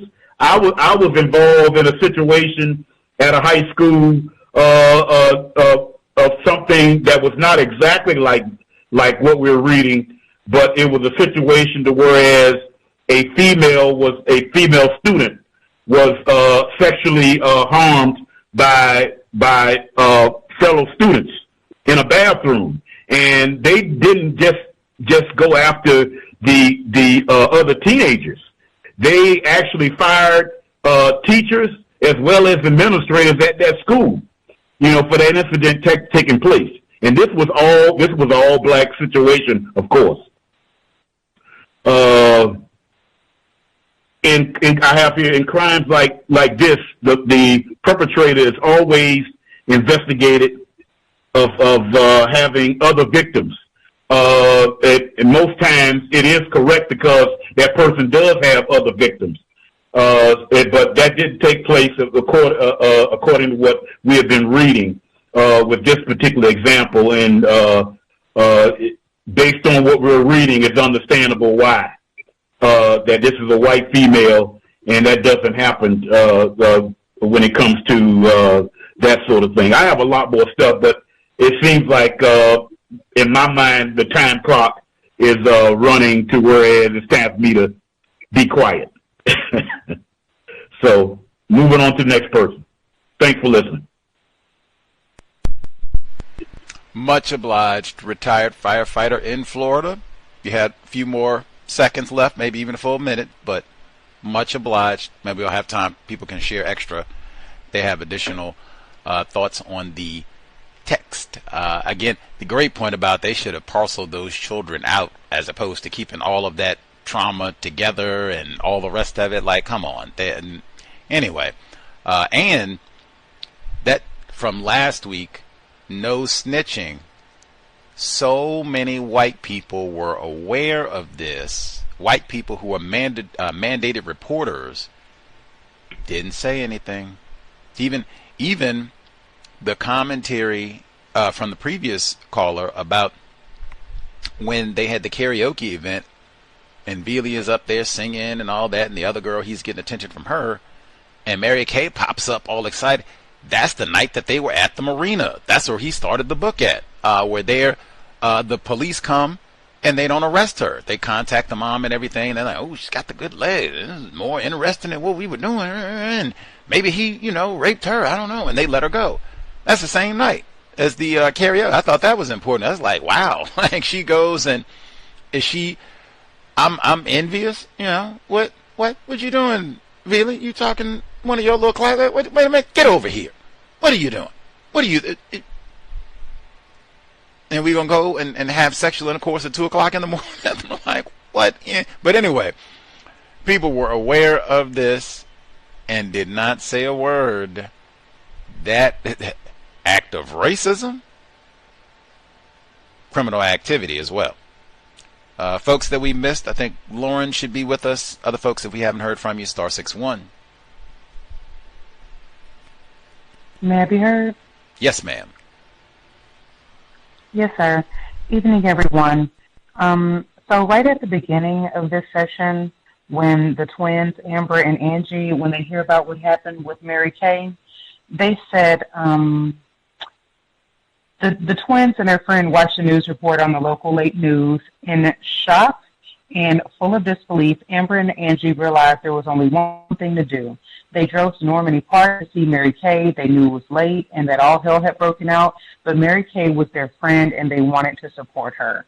I just think it was weird to call the teacher their friend, or not well, they were the babysitter, but it's weird. Like, I babysitted for people when I was younger, and I never thought of the parents as my friends. Even, you know, if I liked them or cared about them, we weren't friends. That's just so strange to me. Later on, when they get there, they pull up in the driveway. You know, she's sitting in the car. They start talking to her. It's raining outside, and they talk for like an hour or two. And it says they were talking about the way she spoke.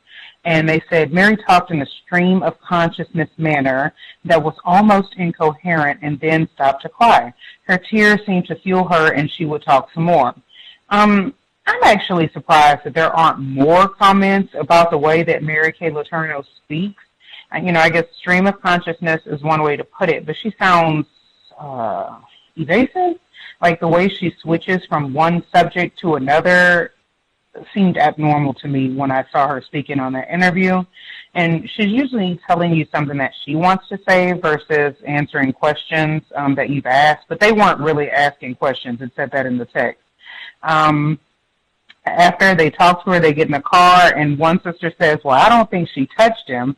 And so Amber wasn't so sure. And it's like, no, they kissed. And, you know, it's just, I don't know. So many people, they seem disbelieving about what she did.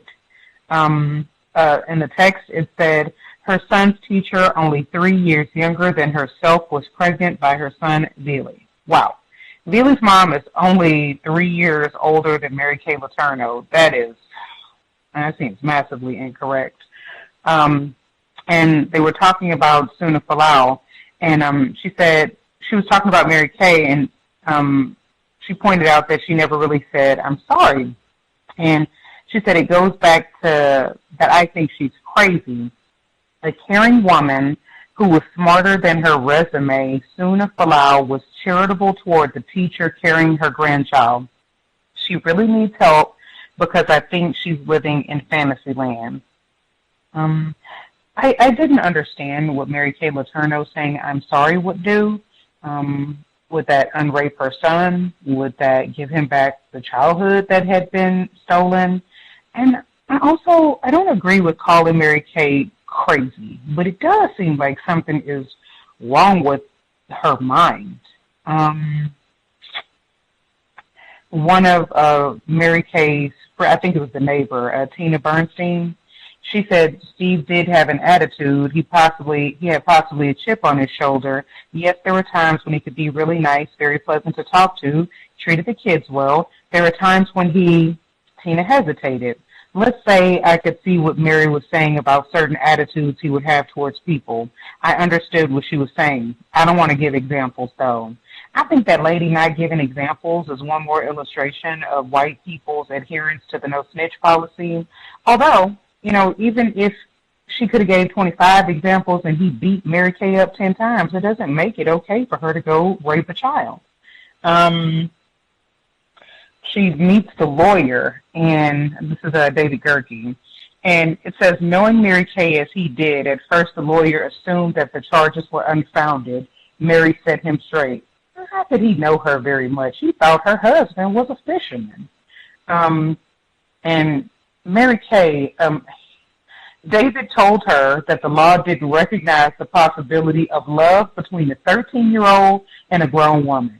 In fact, Washington State had recently drawn a hard line and changed the statutory rape law, consensual sex between an adult and a child. It was now called rape of a child.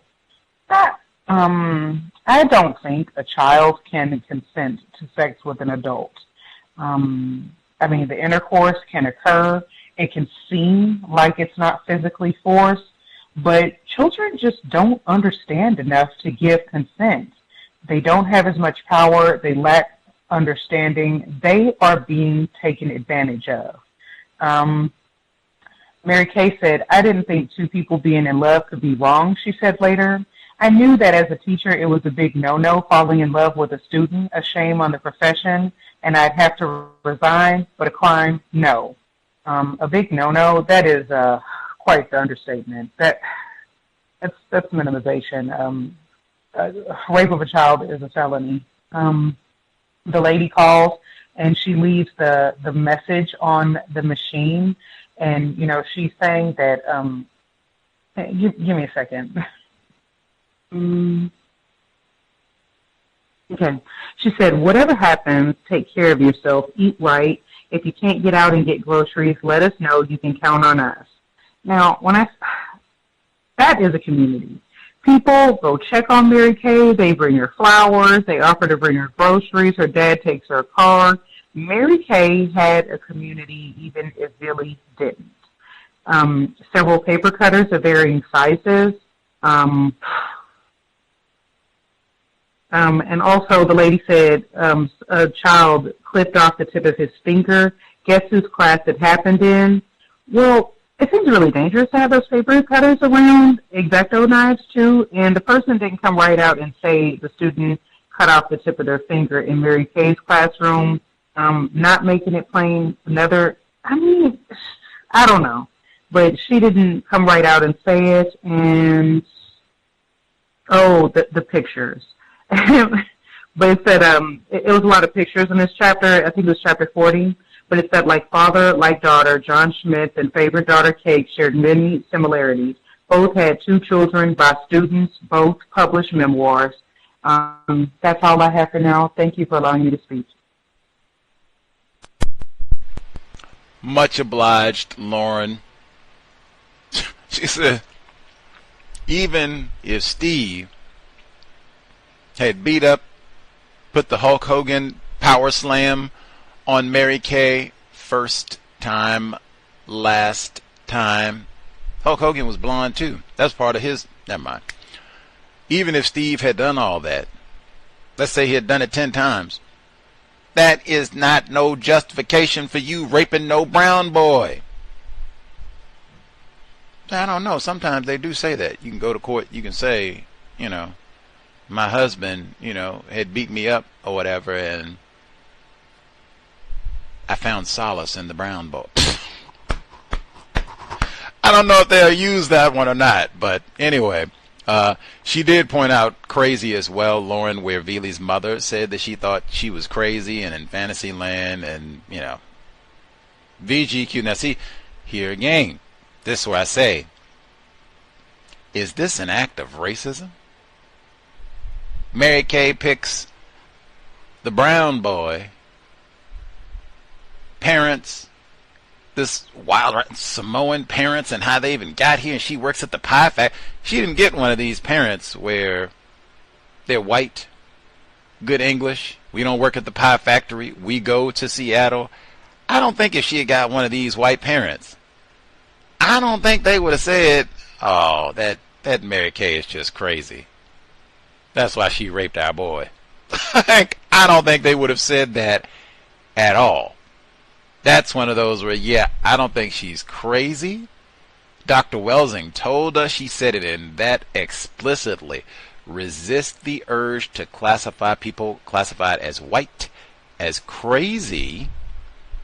They're practicing racism. And I go back to the marina, because that's where Olsen started the book at. When those officers went to talk to her at 2 o'clock in the morning, what's going on here? What are you doing? Ooh, check those legs out. They said, who is that in the back? He said, that's my student. I said, how's that boy? She said, 18. That right there. She is not crazy. She lied immediately. Why? I ain't supposed to be back here with no 12-year-old. 18, yes. Age of consent is 18. That's not crazy. That's not, she didn't make a mistake. That's not a whoops. That is, I'm doing exactly what I aim to do. Master deceiver. Dr. Welsing told us that too, but very important. Fantasy. I don't even know what that is. Fantasy land. But again, VGQ to Vili's mom, victims, all the way through. Let's see. We'll get one, or I guess email number 2 in, so we don't stack them up. Greetings, Gus, listeners, and callers. A criticism I have of this text is that there's so little about the origin story of Vili and his family. How and why did they go from Samoa to Hawaii to Seattle? It seems like that would be interesting, at least as much as the section on Mary Kay's adulterous, racist father. Maybe a lot of the Schmitz's history, family history, is public, right? Because he was a political figure. And maybe since that's not the case for the Vili family, and if they didn't want to talk to Mr. Olsen, maybe he didn't have access to, like, you know, what's the Fualaau story, and how did his mom end up at the pie factory, and maybe he didn't get that sort of access, maybe? I'm spitballing. Let's see. Just comments on them being a bunch of ignorant, gang-banging, sex-crazed criminals. The sex-crazed criminals would be the Letourneaus, right? Anyway, I suspect this book was written for white readers for sure. You know, no gangs of black people got this on their shelf. Get out of here. Which influenced how it was written. And that's probably major. That's probably true for most of the books that we read, intended for white audiences. Any parallels between this story and that of President Emmanuel Macron of France? He met his wife as a 15-year-old student, and she was his 39-year-old teacher. The age of consent in France is 15. His parents sent him away during his final year of high school in an attempt to break them up. They reunited after he graduated. There has been talk of lowering the age of consent in the U.S. That would not have helped Mary Kay Letourneau in this case, but yes, Jerry Sandusky and many others say, yes, lower the age, yes. Chapter 37. Steve, if I loved the boy more than I loved him, can you believe that he would say that? What did you say to him? When asked, I explained to him, no, I just love you in different ways. Different ways? Definitions are so important. I am bothered by Vili being constantly referred to as the boy. Is this a variation on The Man Not? See the Cows Book Club, The Man Not, Dr. Tommy J. Curry. I don't know what should we call him? He does have a name. He does have a name, but the brown boy. The brown boy. That should have been the title of the book, the brown boy, because I suspect that's probably how he was called all the time. The boy's here. The boy's brother's here. The boy's on the phone. Uh-oh, they're at it again. What is it? Oh, the brown boy. Okay, yeah. Don't go in the kitchen. Don't know that. I suspect that's probably what it was all the time. 2. A caring woman who was smarter than her resume, Suna Fualaau, was charitable toward the teacher carrying her grandchild. She really needs help because I think she's living in a fantasy. Author just had to get in a dig on Vili's mother, another victim for sure. As victims, the brain trashing that racists have done on us leads us to be charitable towards our abuser. Stockholm Syndrome. Absolutely. And I mean, what's she going to say? Like, come on. 38. The clock was ticking on a great man's life, a wonderful father, a brilliant legislator, a candidate for the presidency, and Steve Letourneau was nothing short of impassive about it. It hurt her. No mention of him being a racist, of course. 2. Ellen Douglas's brother and one of David's closest friends had died in a tragic motorcycle accident. I see so many horrific injuries from motorcycles and dirt bikes, mostly white males working in healthcare. Irrational risk-taking may be a characteristic of suspected racists. Absolutely. Let's see. 3. People who knew that side of him joked that he was the first lawyer known to have a heart. He wore a bracelet with the initials WWJD. What would Jesus do? Is it possible for a person classified as white to be pious and live in a racially restricted region? I suspect not. We don't allow niggers in the pews now. 4.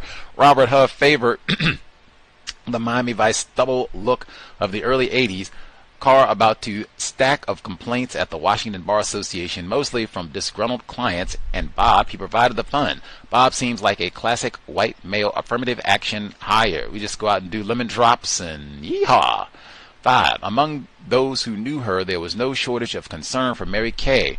When news first broke, does not seem to be a lot of concern for that old gangbanger. I'm sorry for snickering at a 12-year-old rape victim.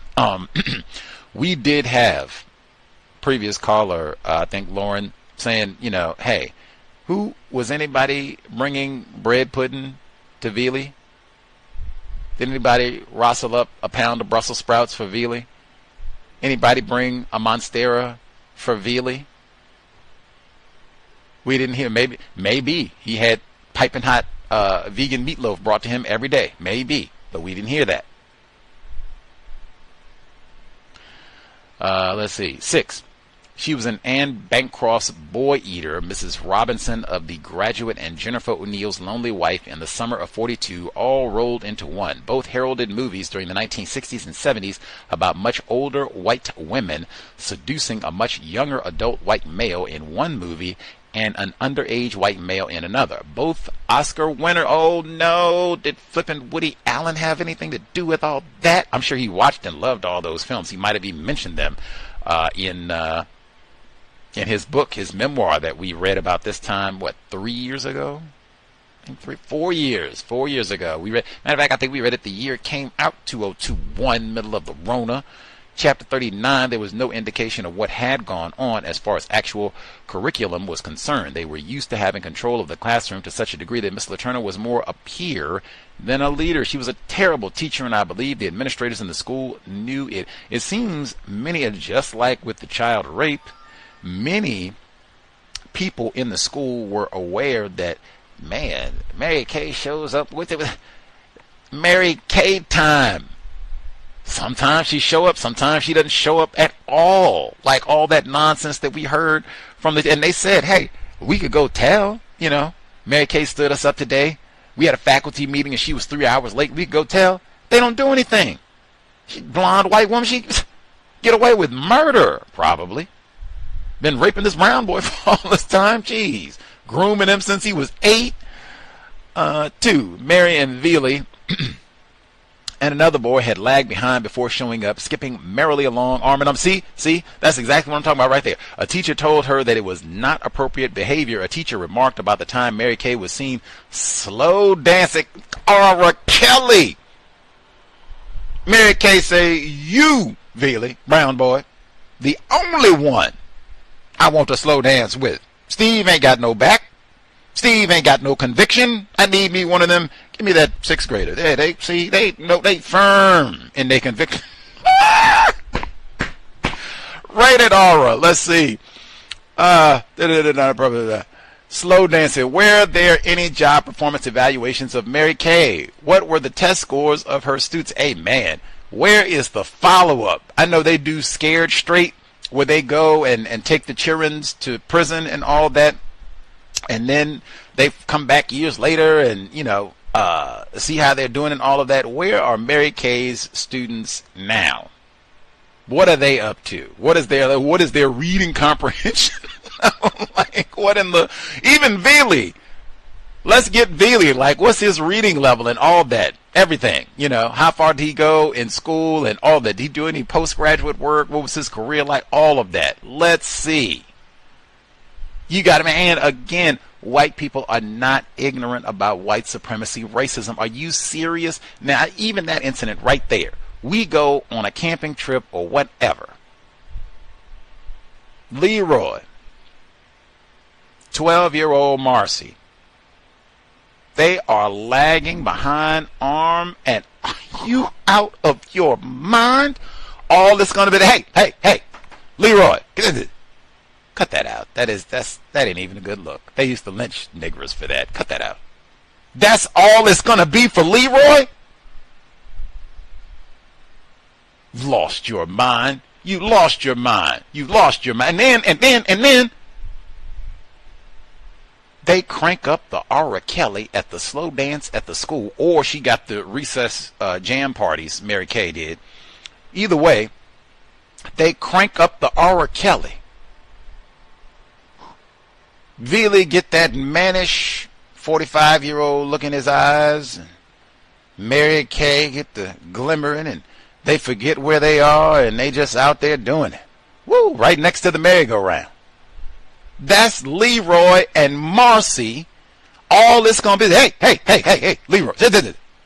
Turn that R. Kelly off. What is wrong with you? Have you lost your Negro brain? Get us all fired and lynched. Let that girl go. Get away. Get back in there and teach the English class. Out here slow dancing to Arbor. I can't even live. I can't even live. Are you serious? Come on. Let's see. Chapter 40. What was she thinking? How was she able to cover such a devastating reality? It won't no cover, it seems. You just do. What are you talking? We slow dancing at the school, man. What are you talking about, man? She's a narcissist psychopath, too. The boys did not necessarily consider her their favorite teacher, but the ones who had girls had the little friendship connection. She had her male prey picked out, I suppose. I did find that curious, at least. Like, wow, I thought it would be the reverse. But then she did have the young ladies who were staying back to help her, and, all that. She even told them, like, get on. I got a Vili now. Beat it. Don't be hanging around. 3. One teacher later described herself as feeling like a snowman in one of those little plastic domes, trying her best to be still and numb, but now and then someone would give her plastic dome a shake and particles would fall once more. Interesting metaphor, and it's such a white metaphor. The snow is just white. And what is this? Is this a white woman raped a brown boy and you were confused about what to do or what exactly? Somehow this is just a world of whiteness? What? Come on.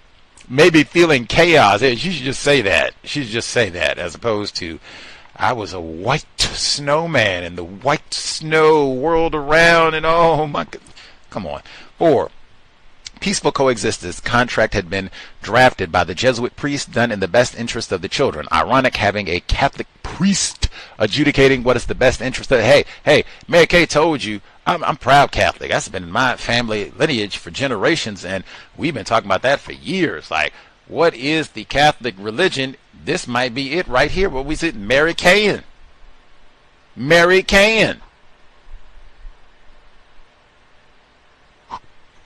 Chapter 41. Once the little black-haired baby was born, it would be all over the Letourneaus, continually referring to the baby as black-haired and the brown boy. But see, white people are not ignorant about, especially when it comes to the pregnancy. Oh, man.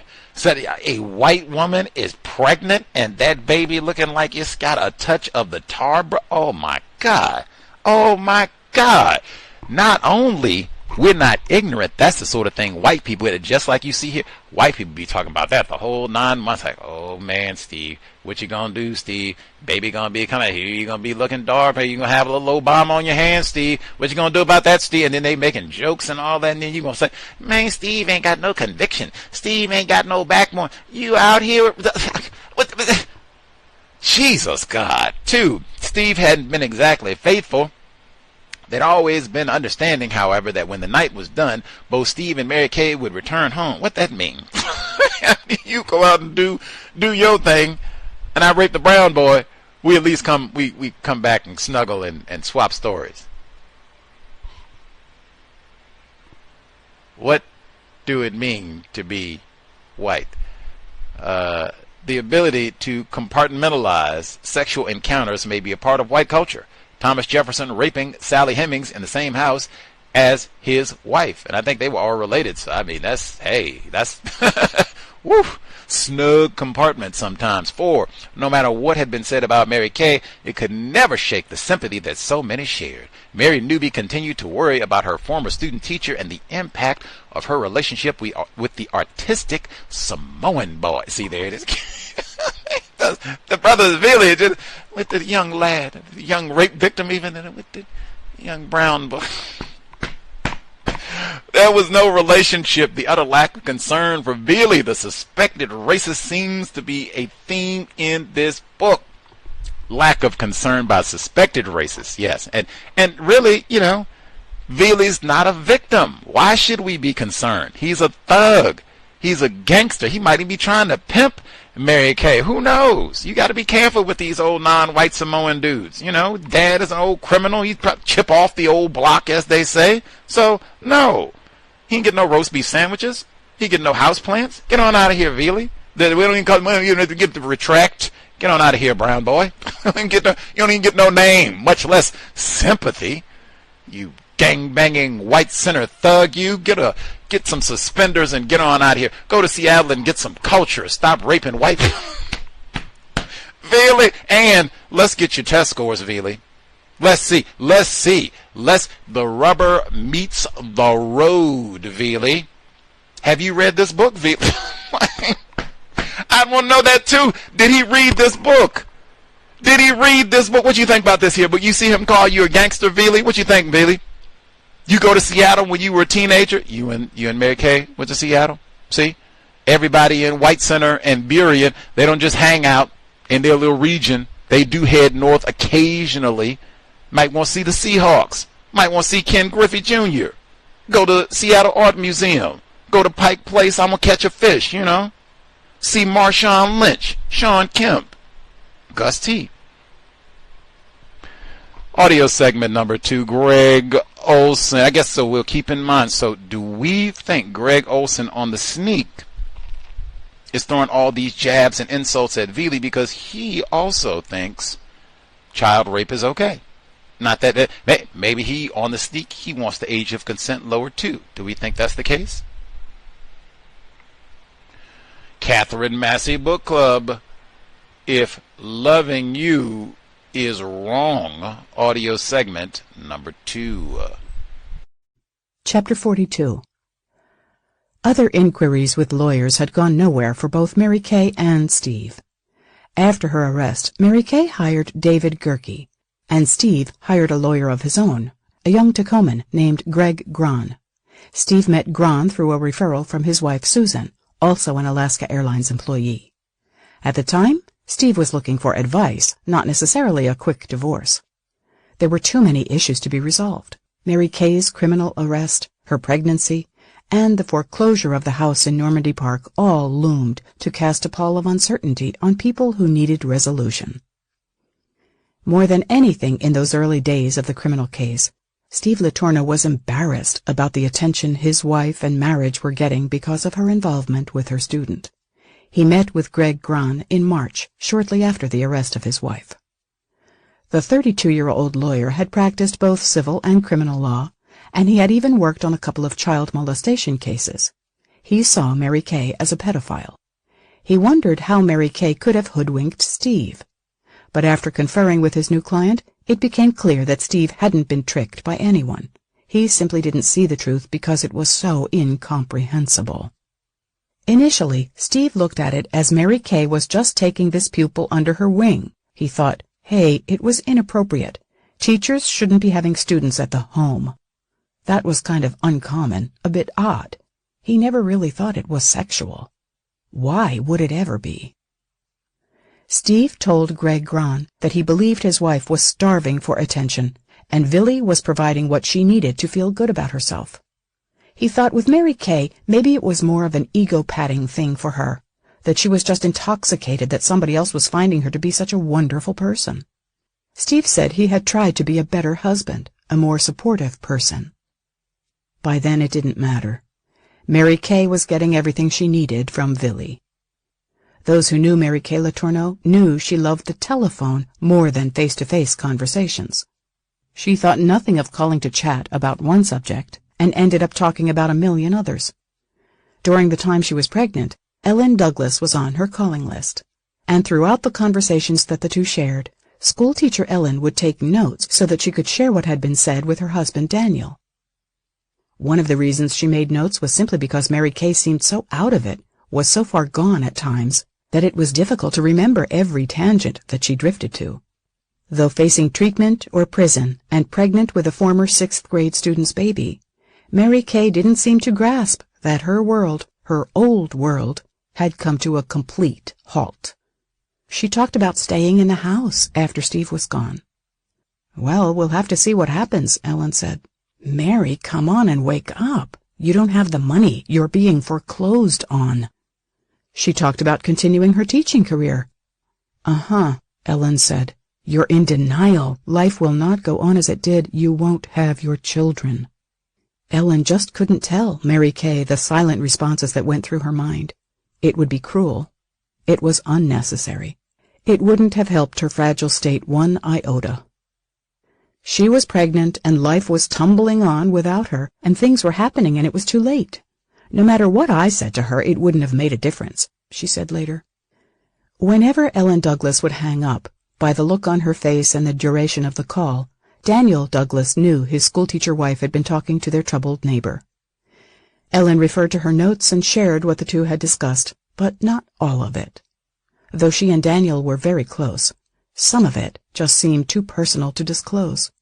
She shared nothing that was said with anyone at the school where she taught. Of everything they discussed, one issue seemed paramount to Mary Kay. She frequently referred to Steve's callous treatment of her. She needed people to know that he wasn't a goody-goody, Ellen said later. Chapter 43. If anyone owned the Mary Kay Letourneau story, outside of the principals involved, of course, it was television reporter Karen O'Leary. In many ways it was a good fit, not only because Karen was an excellent reporter with a surprising reserve of sympathy for the teacher, but also because the two shared some common ground. Karen O'Leary came from money. Her family lived in exclusive Pacific Palisades in Southern California. They owned a villa in Puerto Vallarta, an apartment in New York, a home in Lake Tahoe. Karen grew up blonde and beautiful in the California sun. A tennis star as a teen, and at Stanford University, she was fit and driven, the co-ed with a golden future in television news. So driven, friends thought, there seemed to be no time for the right man. But those friends were delighted when she married not long before the Letourneau case broke. But by the time the case was over, so was the marriage to a lawyer with political aspirations. For more than 15 years at KIRO, Karen O'Leary was in the kind of job that ensured she'd never win a popularity contest covering the unseemly of Seattle. Karen reported on the Green River Killer investigation and the infamous South Hill rapist from Spokane, Kevin Coe. She sat with Jim Lobsens, a lawyer who would later represent Mary Kay Letourneau, and witnessed the execution of Lobsens's client, a triple murderer, at the state prison in Walla Walla. And throughout all her stories, Karen O'Leary was always tough, dogged, and when necessary, pushy. It's hard to like Karen sometimes, a former coworker said. She's a tough broad. She didn't know it at the time, but more than ever, she'd need to be tough when it came to the Letourneau case. In time, Karen O'Leary would be fighting for her name, her career, and her dignity when the media circus came to town. On March 12, 1997, Karen stood with the other pack of reporters in a King County Superior courtroom to get a look at the 35-year-old teacher in the olive green gingham dress when she entered not guilty pleas to 2 counts of rape of a child. As a sex offender, a child molester, she could have no contact with the victim or his mother, nor could she be left alone with her own children. Since she was a candidate for treatment, there would be weeks of tests, counseling sessions, and legal wrangling to see if she could be placed in a program under the guidelines of the Special Sex Offenders Sentencing Act, or SSOSA. Otherwise, Washington's determinate sentencing left no room for wiggling. She'd served 7 years in prison. Certainly, the thumbnail premise of the schoolteacher's criminal case was remarkable, but not nearly so as how the perpetrator appeared that day in court. It could not be denied that Mary Kay Letourneau was not just any sex offender. Even the reporter who had seen it all was shocked. This person was so pretty and sweet-looking and frail and pregnant, Karen O'Leary said later. And it was the pregnancy that immediately raised an eyebrow. Could it be the kids? Karen thought. Chapter 44. Mary Letourneau's request made Katie Hogden feel uncomfortable. It also made the teenager feel more torn than ever. What was she to do? There was a time when she would have done anything for Mary or Vili or any of a number of people about whom she cared. She never felt used.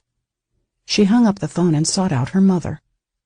Judy Hogden could see the confusion in her daughter's eyes. She knew it had to be about Mary. Mary wanted to know if I could pass a message between her and Vili. Judy shook her head. She didn't think it was a good idea. Deep down, Katie felt the same, though she explained Mary's motives. She knew Vili was hurting, and there was no direct way to contact him. But everyone was hurting. She said it was a 3-word phrase that would let Vili know that everything would be all right. She said, "No, I can't ask you to do that, but if you could tell him 3 words, he'll know what it means." "I'll have to talk to my mom about it," Katie had said. Judy got on the phone later. She chose her words carefully, but she didn't allow Mary to cut into the conversation. Judy had some things to get off her chest. "Before I say anything else, I want you to know we'll always be here for you. We'll always be your friends.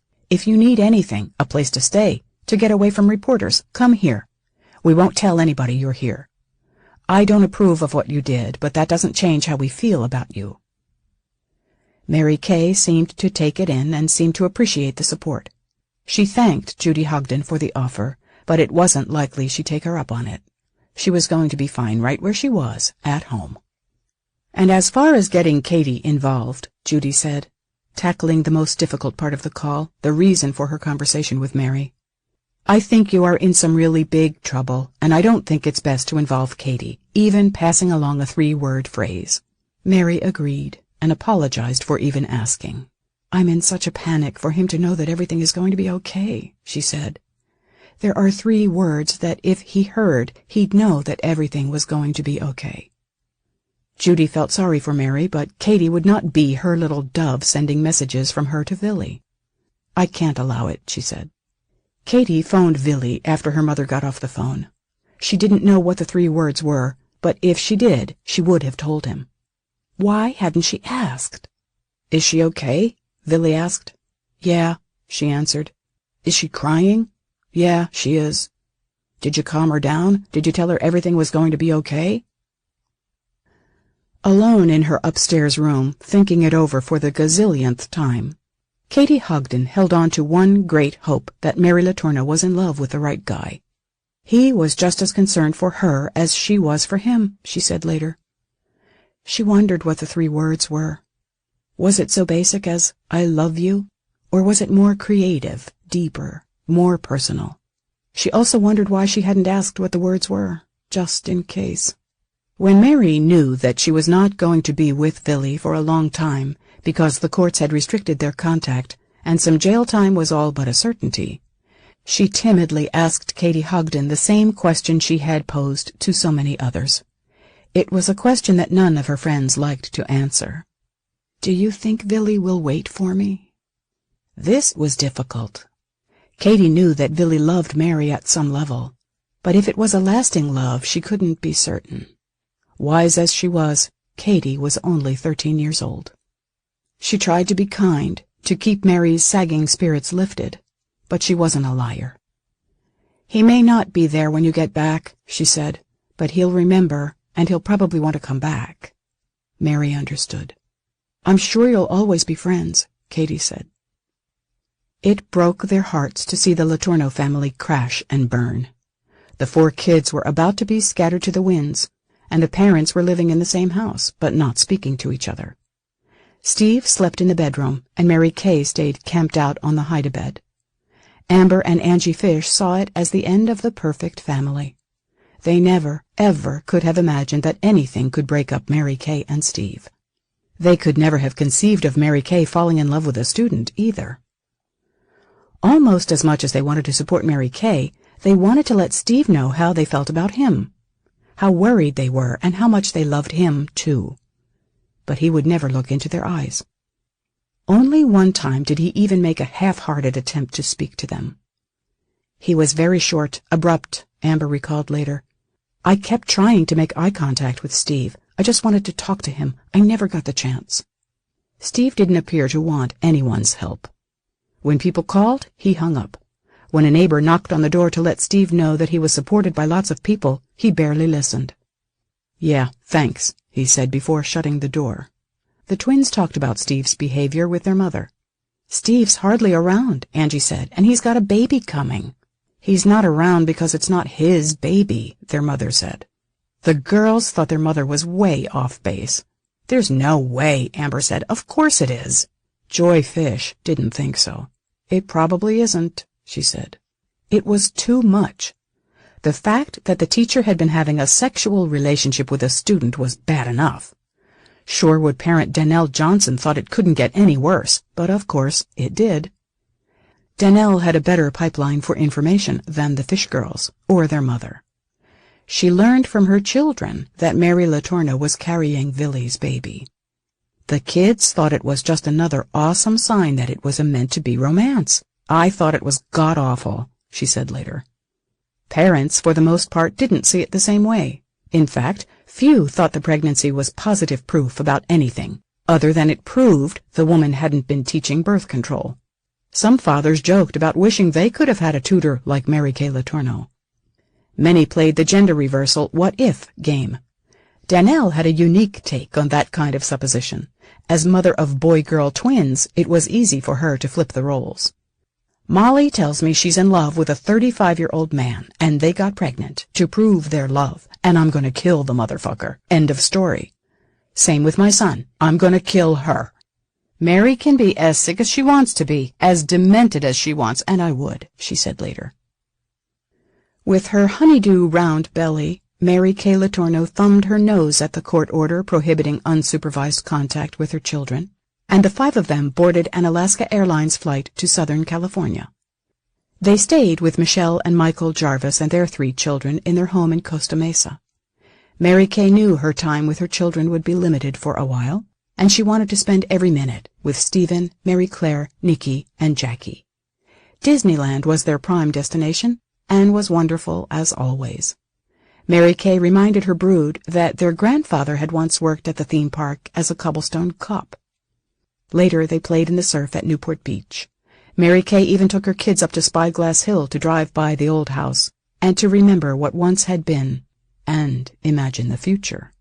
I felt like it was us again, and that everything was going to be all right, she said later. Michelle was heartsick during the visit, but she didn't show it.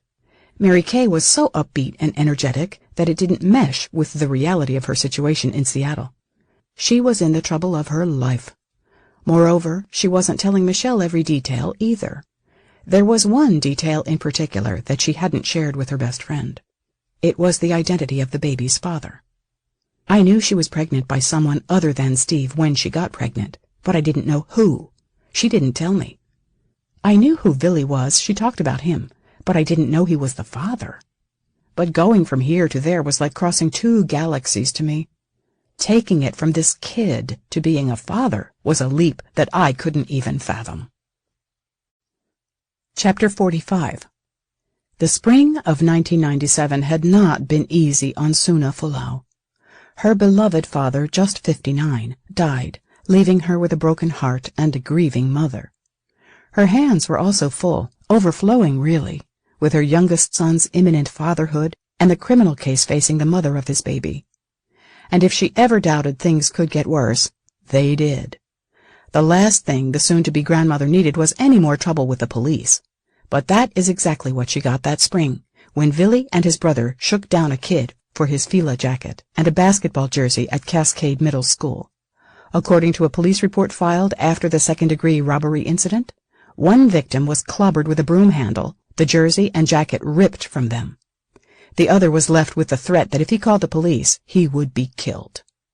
The boy wanted his jacket returned badly enough to risk it. The police were called, and the Fualaau boys were identified by pictures in the school yearbook.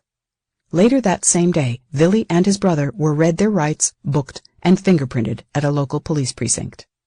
One of Vili's lawyers later dismissed the seriousness of the charges and considered it nothing more than stupid kid stuff. The stress and violence also intensified inside the Letourneau home. Each day closer to Mary Kay's baby's delivery date turned the flame up another notch. By May, it was a blowtorch. Normandy Park police officers responded to a 911 call from Mary Kay on May 9th.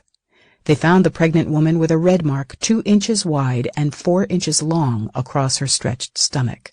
She said her husband had hit her. "We want to see the law bury you, and it can't happen too soon," Steve had said, according to Mary. They had argued over the spiral notebook she kept of his threatening remarks, and he grabbed at her and struck her. "The battle has begun," he said before leaving. Mary Kay refused to press charges, and the officers departed. But later that day, Steve returned. Mary Kay later said she met him outside in the driveway. While Steve stayed in the driver's seat, Mary Kay told him that the police had been to the house earlier and had taken a statement. She didn't think it was a good idea for him to be there. He could be arrested. A police report chronicled what happened next. Steve suddenly pulled away, and she felt the vehicle bump her and knock her down. She said she struggled to crawl toward the house, and at some point a neighbor came and took her to the hospital. Mary Kay Letourneau was admitted to a Seattle hospital for observation overnight. Her pelvic bone had separated, her left shoulder was bruised, and her left leg and elbows had been scraped by the fall. A day or so later, she talked with Steve. He said he wished he had killed her and the baby. Weighing in at 9 pounds 10 ounces, Audrey Vili Fualaau was born on May 29, 1997, at Swedish Hospital in Seattle. Named for a beloved aunt of Mary Kay's and given a Samoan middle name meaning Rose of Heaven, the baby's hair was as black as her teenage father's. And just as John Schmitz had done some 16 years before when Carla Stuckel gave birth to their son, Vili Fualaau emerged from the waiting room and held his baby in secret. But Vili wasn't alone, and neither was Mary Kay. Her music teacher friend from Shorewood, Beth Adair, was there to support and encourage Mary and Vili on their happy day. Also in attendance were scads of Vili's relatives, brothers, cousins, aunts, and uncles.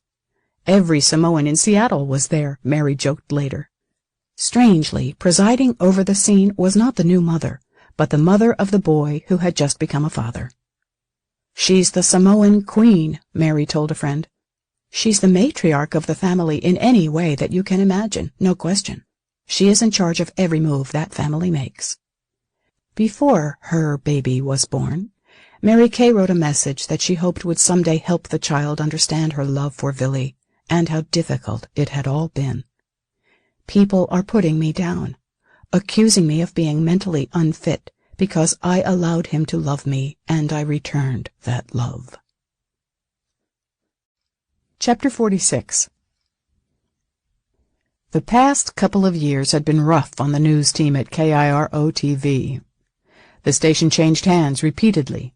First a CBS affiliate, then an independent. It eventually went back to network status. Shakeups in the newsroom are inevitable during such turmoil. Friends who were no longer on the inside knew that Karen O'Leary was vulnerable. She wasn't over the hill by any means, but she wasn't a fresh-faced kid anymore either. Mary Kay Letourneau came along at a time when it benefited the veteran reporter, too. The story gave Karen, rather, she took it, a high-profile case at the right time. And though she had a resume of important Seattle stories a mile long, the teacher and student saga was like nothing she'd broadcast before. It had sex, a pretty perpetrator, a boy who said he wasn't a victim, and inquiring minds wanted to know. It gave Karen the vehicle she needed to prove herself to new management, and she worked it to death. "The story has made her career," said a close friend several months after it all happened. "It saved her at KIRO." Later, Karen O'Leary would downplay the importance of the Letourneau story.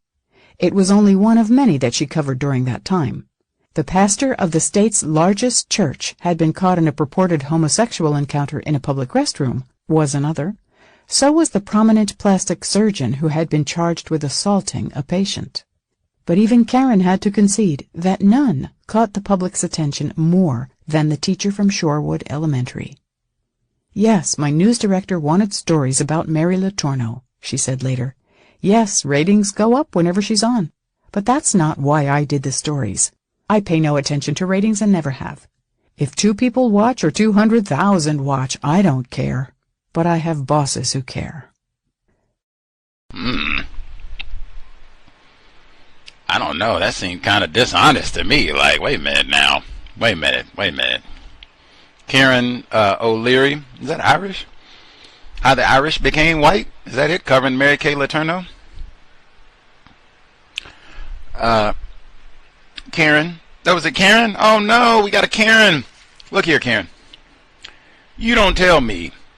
Hey, I don't care how many eyeballs in Puget Sound want to watch blonde, beautiful, all-American, white, perfect blonde Mary Kay. I don't care if 2 or 2 million. I don't care. I just do what I do. I got integrity. But the people who sign my paycheck, they do care how many eyeballs. Man, Karen, you care. Ain't no way in the world you gonna tell me the people that sign your check, this is a part of how they make evaluations, but it don't mean nothing to me. Come on.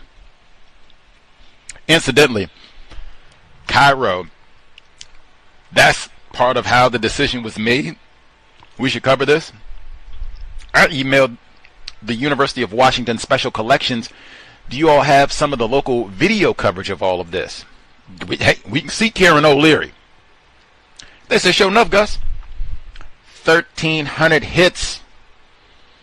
I just been trying to go through to look at specific stories to see, like, one, does racism pop up? I ain't seen it yet. Well, what did they say and how they talked about all this? That's what I've been, checking out at this point. But 1,300 hits for Cairo. Karen O'Leary in abundance. Then say, hey, I don't care. 2 people watched it. 2 million people watched it. I just do journalism covering the sound area. That's what they call us, Puget Sound, Come on. I forgot to share this report. I found this before we started reading the book, before I left for Milwaukee even. This is Gender, Crime, and Culture media coverage of the Mary Kay Letourneau child rape case by Sean Baker, University of Washington. Dissertation 2000. So this is right in the midst of everything and right, down the road, UW. I'm not going to read the whole thing. And Mr. Baker is still alive. I thought about maybe contacting him to reflect on all of this some years later. But anyway, he writes, a case study of the Mary Kay Letourneau child rape case was used to investigate the relationships between gender, crime, and the media. He didn't mention race. Newspapers, television news, syndicated infotainment television programs, and national magazines were critically analyzed. A frame of analysis of the newspaper coverage was completed, and it was found that the Seattle Times and New York Times initially characterized Letourneau as a typical criminal focusing on official accounts of her crime. This was true for television news as well. After her incarceration, all media tended to represent her in terms of conventional gender stereotypes. Letourneau's criminal behavior was justified with several perspectives. Her bipolar diagnosis was used to excuse her actions. Also, Letourneau's failing marriage and personal tragedies assisted in representing her as a social victim who was forced into the involvement with her student. Now she said, hey, he was not my student. Her crime was often described in terms of the love between the two.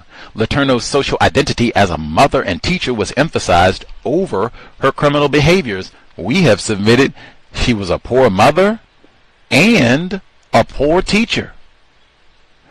Local television news often reiterated information that was broadcast on less objective, tabloid-style infotainment programs. In doing so, the discourse presented Letourneau as a media icon who received media attention on issues that were independent of her crime. Totality coverage that presented in-depth and lengthy representations continued this tendency to depict Letourneau as a woman rather than a criminal, a blonde, white woman.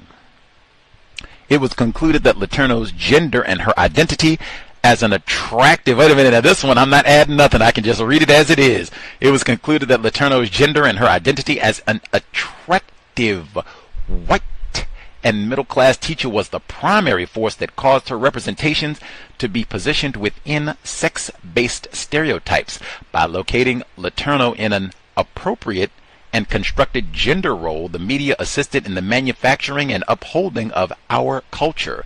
Sex-based stereotypes of female criminals acted as organizational mechanisms that positioned the coverage into dominant, ideological constructs of what it is to be a woman, especially her social identity, was defined by portraying what a woman is not. They do not rape, especially brown boys.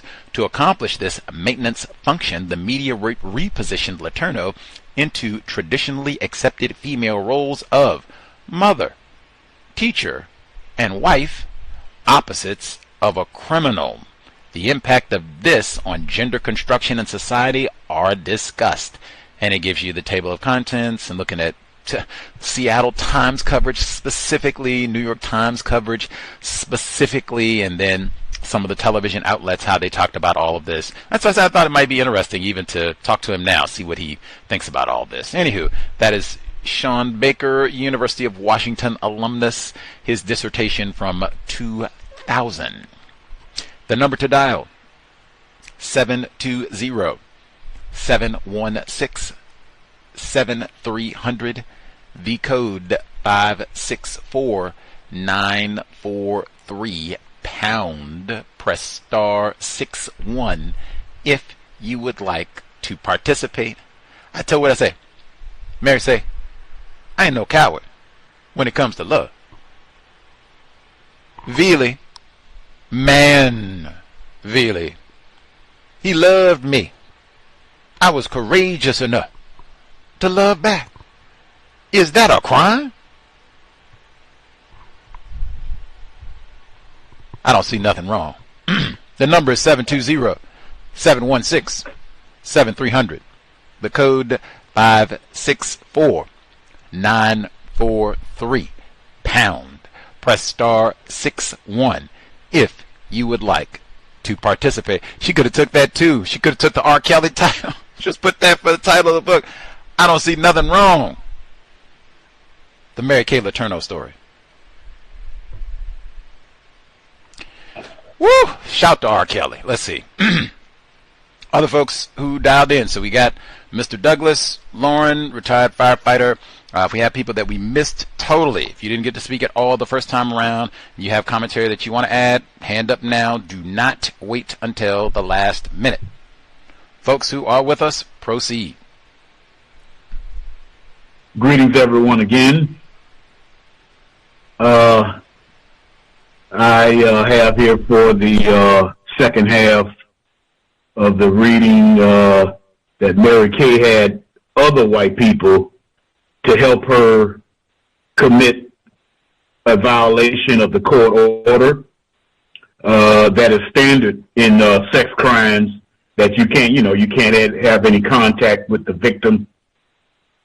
And as far as with her children, it was only allowed by supervision, and that supervision probably would be someone from the city or county court system that would sit there, not some white woman next door or something like that. So her skills were still being manipulated on these people.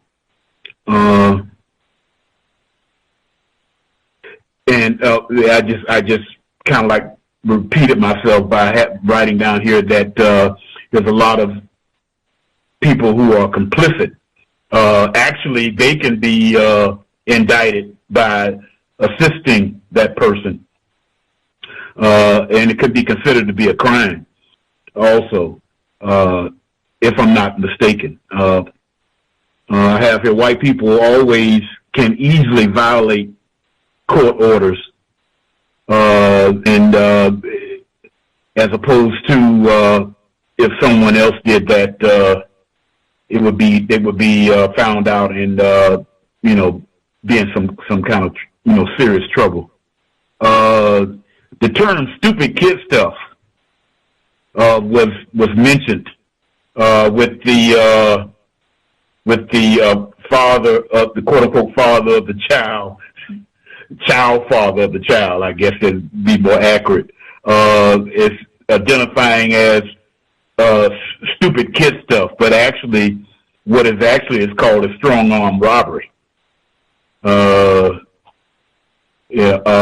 have here also I've said it before that I'm not surprised that Steve hadn't killed Mary Kay at some point in time.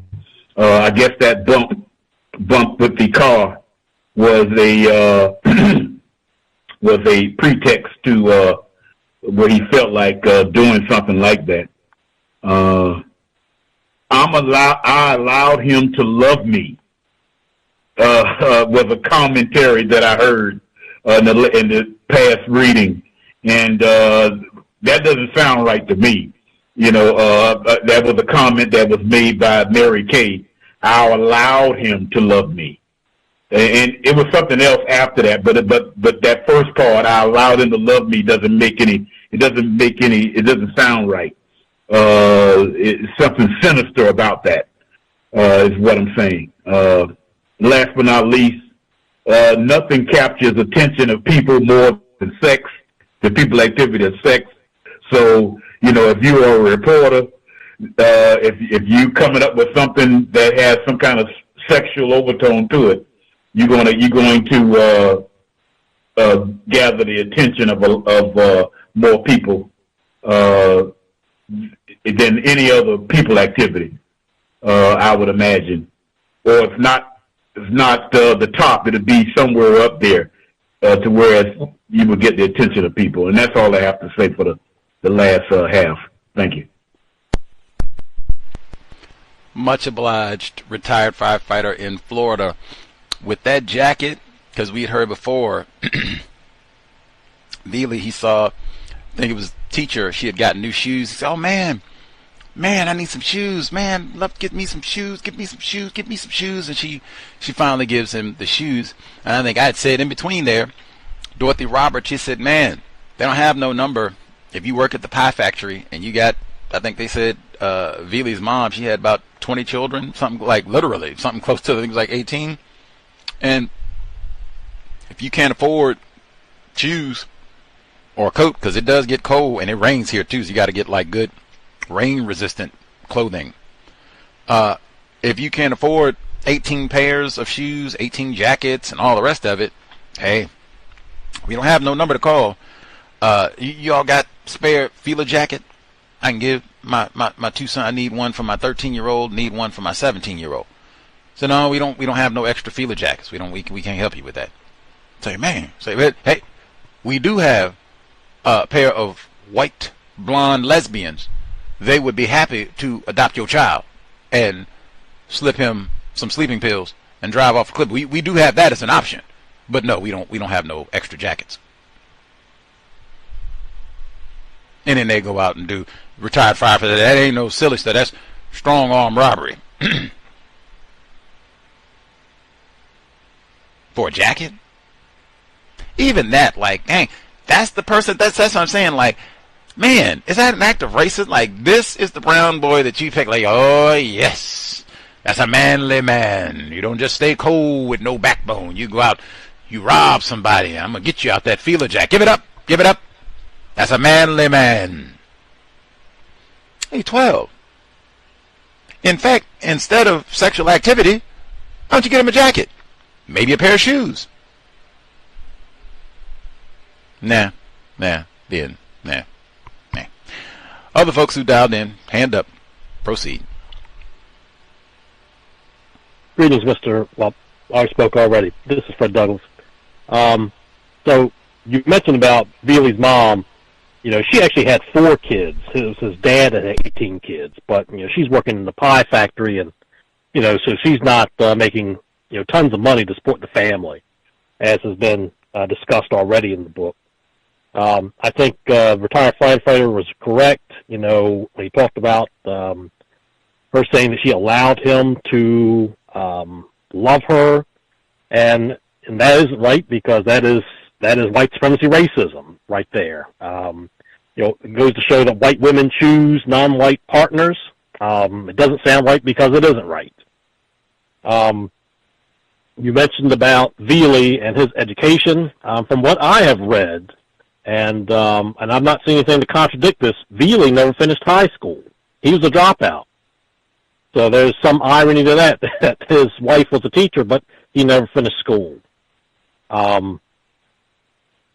I thought it was interesting that just the lack of shame that Mary Kay has, that she would involve Katie Hodgson, a child, in communicating with Vili, trying to get her to send messages back and forth when she had been instructed not to have any contact with him. I think that just goes back to show the white defiance that exists. The law doesn't apply.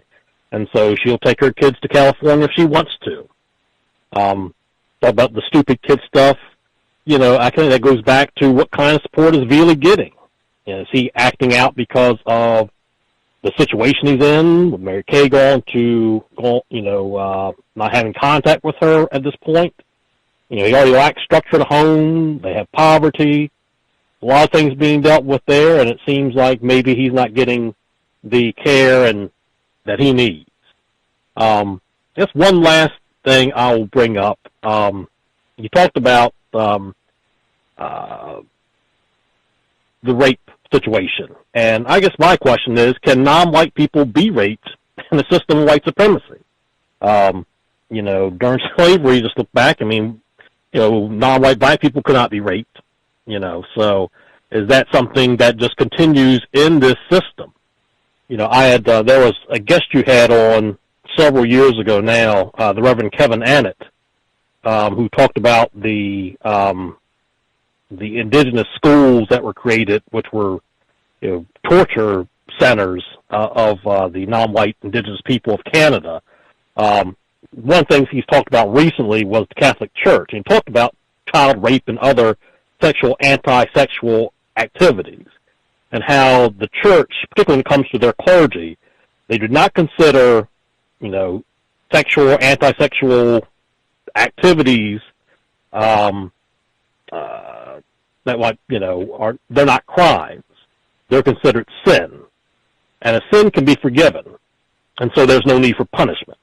And so that, I think, goes into at least the perception of the clergy of the Catholic Church when they rape people. But then also there seems to be an element of that impacts white society in general, that understanding of, sexual violence. So, but that's all I have. Thank you. Much obliged, Mr. Douglas. Thank you for the correction. Strive for accuracy. It was Vili's dad with the 18 children, even though 4 is, that's might be difficult to get 4 Fila jackets if you got, 4 brand new pairs of shoes. Could add up quickly. Children are expensive, especially here in Puget Sound area. Much obliged, Mr. Brown. Vili for sure not getting the structure he needs, and the shamelessness, and that's one more time. White people do not care about children. I'm not just gonna violate the court order. You don't tell me what to do. Blonde white woman, you don't tell me what to do. Boss me around. You don't boss me. I'm gonna get a child. Look here. Talk to the brown boy. Look here. We got code set up. Just give him these words and a knock.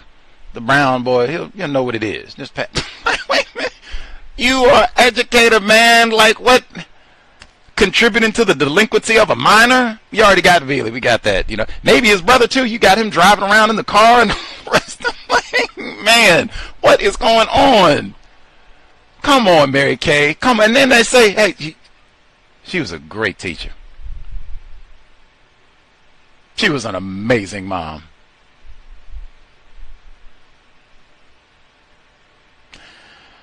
Lauren, do you have commentary? Second portion of the reading. Yes, sir. Thank you for allowing me to speak. Evening again, everyone. So right, let me see, chapter 42.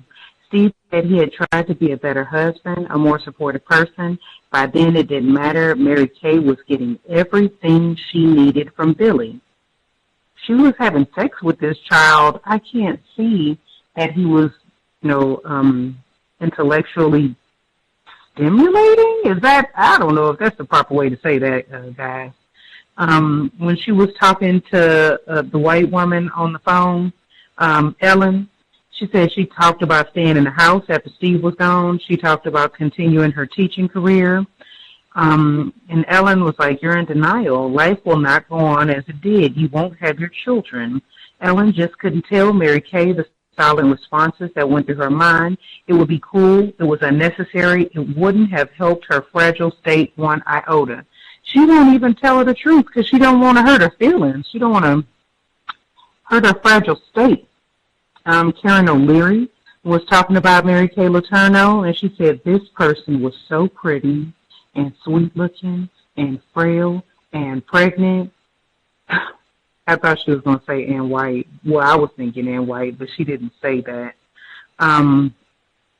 Mary Kay Letourneau makes the request to Katie Hugdon to tell Vili 3 words, but she feels uncomfortable, and she says, I'll have to talk to my mom about it. Okay, so Judy Hugdon gets on the phone, calls Mary Kay Letourneau, and it says she chose her words carefully, but she didn't allow Mary to cut into the conversation. Judy had some things to get off her chest. Before I say anything else, I want you to know we'll always be here for you. We'll always be your friends. If you need anything, a place to stay, to get away from reporters, come here. We won't tell anybody you're here. I don't approve of what you did, but that doesn't change how we feel about you. Wow. That was a very kind offer to someone who hasn't always been that nice to her daughter, because I think her daughter is the one. Didn't she call and say Katie? She told Katie to stop coming around. I think that's the same little girl. She asked Katie, "Do you think Vili will wait for me?" This lady going to jail for 7 years. Vili is like 14 years old. Do you think Vili will wait for me? The twins, children really have a hard time with understanding, because it says the twins talked about Steve's behavior with their mother. Steve's hardly around, Angie said, and he's got a baby coming. He's not around because it's not his baby, their mother said. The girls thought their mother was way off base. There's no way, Amber said. Of course it is. Joy Fish didn't think so. It probably isn't, she said. It's so many illustrations. It really shows that children just can't comprehend reality, actions, and consequences, these sorts of things. It even said the kids thought it was just another awesome sign that it was a meant-to-be romance. This is about Mary Kay being pregnant. Also, some fathers joked about wishing they could have had a tutor like Mary Kay Letourneau. I don't know. And I've heard guys say things like this. I just don't know. I don't really think they want their 13-year-old children to be victimized by, a 30, 35-year-old adult-age person. Let me see. The Fila jacket. That made me think about the shoes, too. And I just thought, he wanted some new tennis shoes. He wanted a jacket. Children want these things. That's not abnormal. And it was just sad. He couldn't get the things he needed and the things he did to try to get them. Mary Kay in prison was strangely presiding over this is when she had the baby. Strangely presiding over the scene was not the new mother, but the mother of the boy who had just become a father. She's the Samoan queen, Mary told a friend. She's the matriarch of the family in any way that you can imagine. No question. She is in charge of every move that family makes. And I don't think, that doesn't seem true at all. It seems like many things were happening to the family that Suna wasn't in control of. And that last sentence, people are putting me down, accusing me of being mentally unfit because I allowed him to love me and I returned that love. Again, it makes it seem like Vili, he's the one making the first move. He's dominant. He's aggressive. And, Mary Kay is just submitting. And I think she was in control of that entire situation. That's all I have for now. Thank you for allowing me to speak. Much obliged, Lauren. No shame at all in Yeah, that's why I keep going back to, like, Vili is in such the whole attempted family, they're in such a pitiful, tragic position. This is the person who fulfills your needs? Now, she said, hey, Vili was a spectacular artist. We took them college classes together. She said he wasn't no victim because we were college co-ed, so he wasn't really a toy, and he wasn't my student. So we had that adult, connection, and we could converse. See, we have sexual activity, and we talk about the art class. See, and Steve and I couldn't do that. See, he just go talk about what he saw at the airport, mad about finances, call me a reckless spender, I'm irresponsible fiscally, that sort of thing. We don't talk about that. We talk about what we talked about in art class, his aspirations. Maybe we can go to Seattle. We talk about different things in life. What he wants to do in life, what he liked about class today. And we have sexual intercourse too, see. What does it mean to be white? Even when Steve, in the second part that we heard, he was talking to his attorney about the divorce thing, and he said, man, Mary Kay, she was just, she was starving for attention, love even, maybe. I said, man, she was starving. That's delectable Negro again. We don't have no Negroes in this book. They say won't no Negro children at the Highline school where she taught. But non-white, same thing. Vili, they just gangbangers, so same thing. Delectable Negro again. I'm starving. I need that non-white male attention. Steve just don't satisfy me. Let's see. Finishing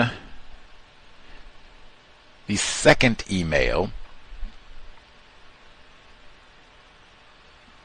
42, Steve hired a lawyer of his own, a young Tacoman named Gregg Gran. I've never heard Tacoman in my life. Now, I knew what it meant just because I know Tacoma, but I have never, in all the time I've been here, 20 years, I have never heard anybody use that. Now, Seattleite all the time. I've used it. Yeah.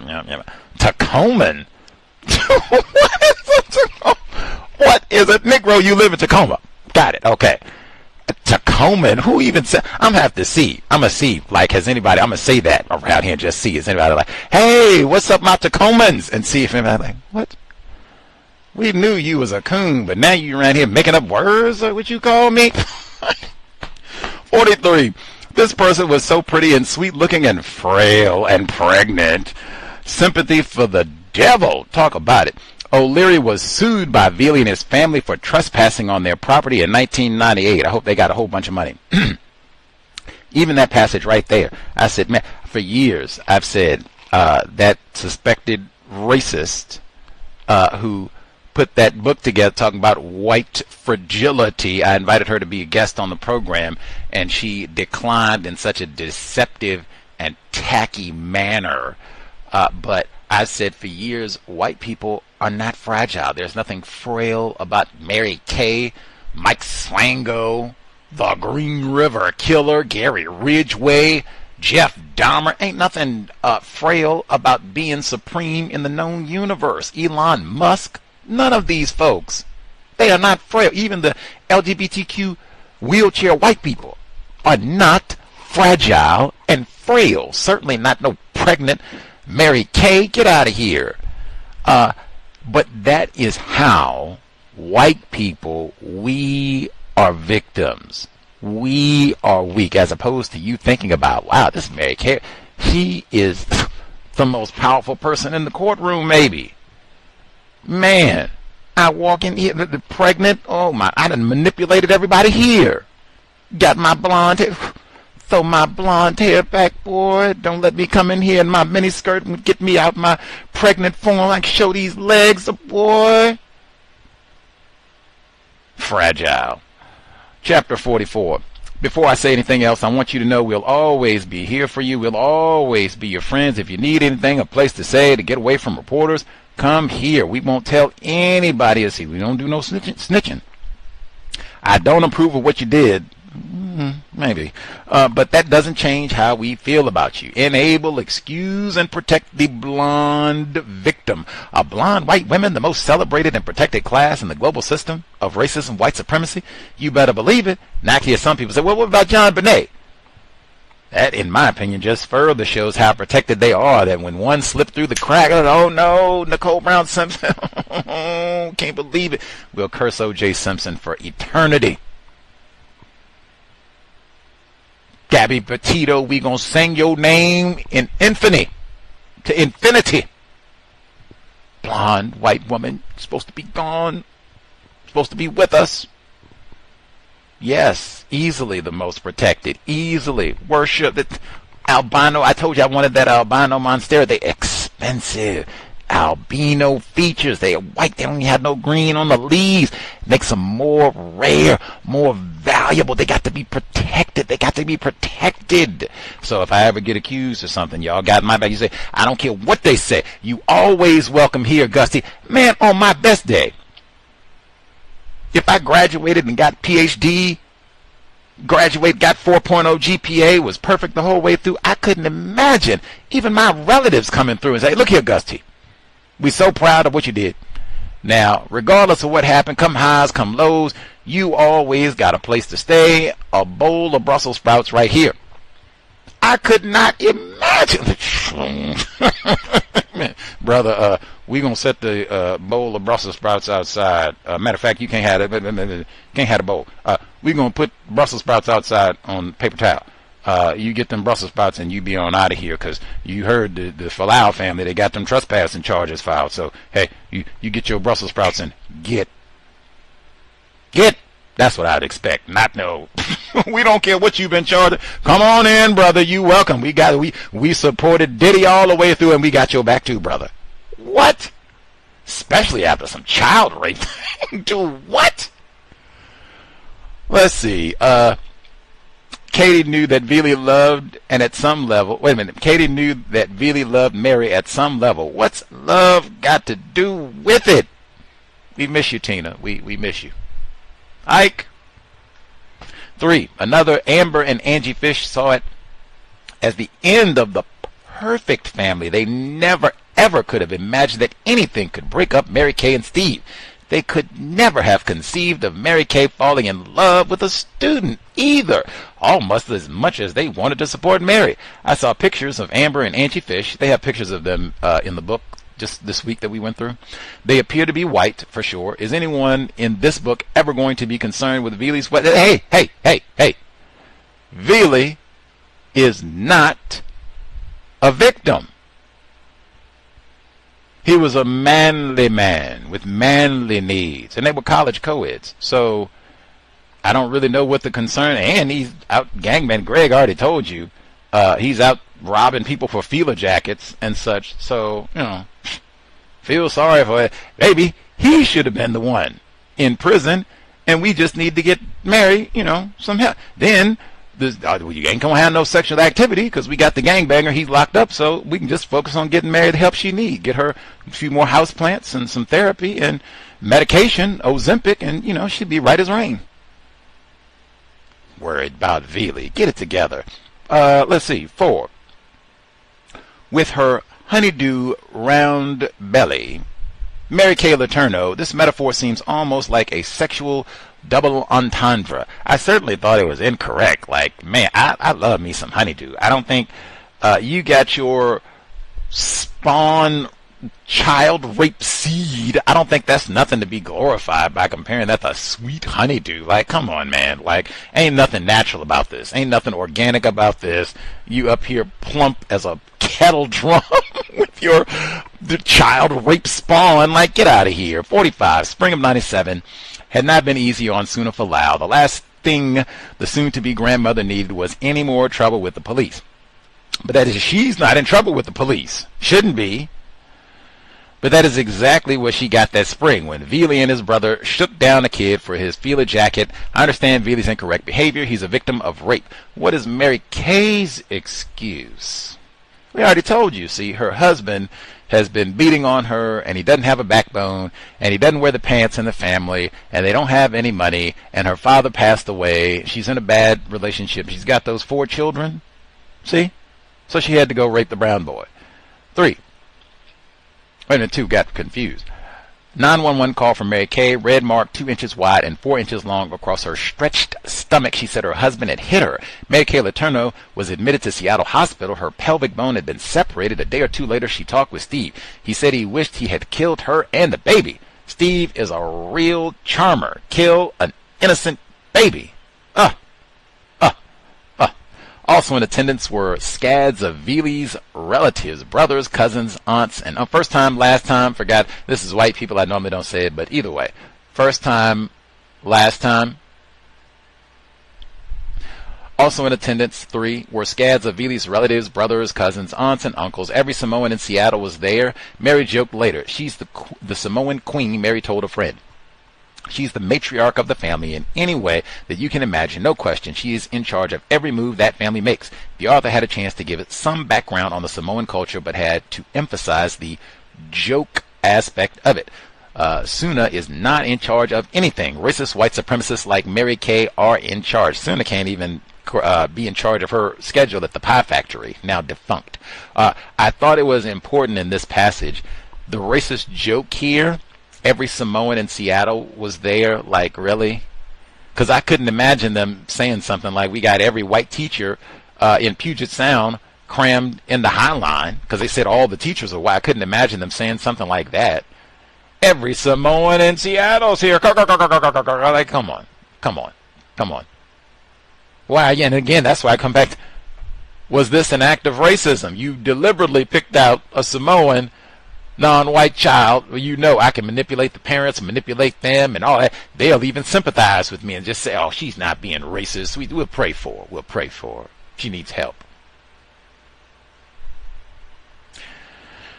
Let's see. I do think it interesting because I had said earlier, I do not think the system of white supremacy is a patriarchy. It is a matriarch, and then, hey, we got the exact phrasing used here, although applied to the Fualaau family. Hey, Mary Kay, even Nadine, matriarchy. Who wear the pants in the family? Indeed. Even the Schmitz household, who wears the pants in the family? 46.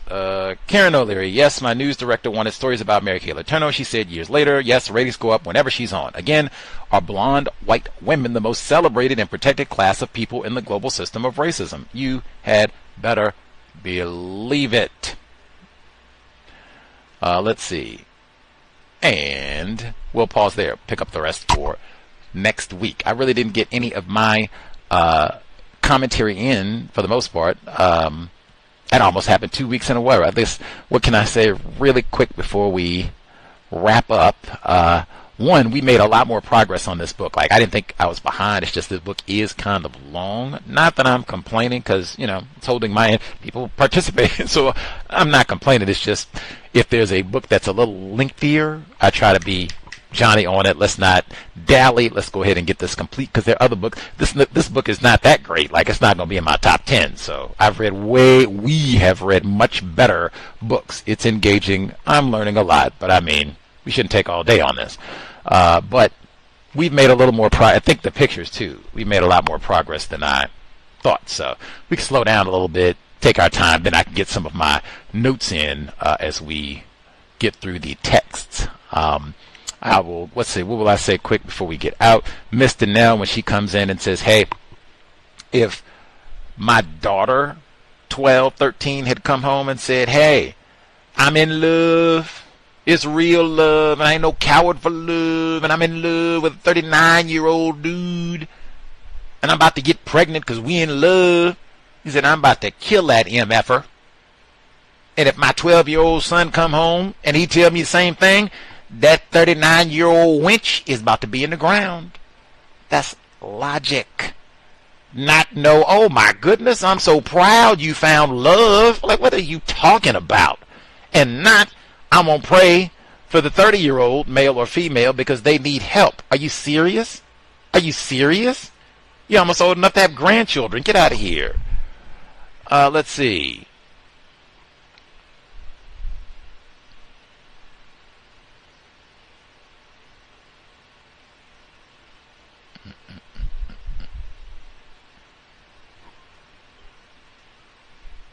When it said parents for the most part didn't see it the same way, in fact, few thought the pregnancy was positive proof about anything other than it proved the woman had been teaching birth control. Pitching joke. Some fathers joked about wishing they could have a tutor like Mary Kay Letourneau. Lauren had talked about this portion as well. Just would it have been the same if this had been a white boy? To like, wait a minute. Like, it cannot be.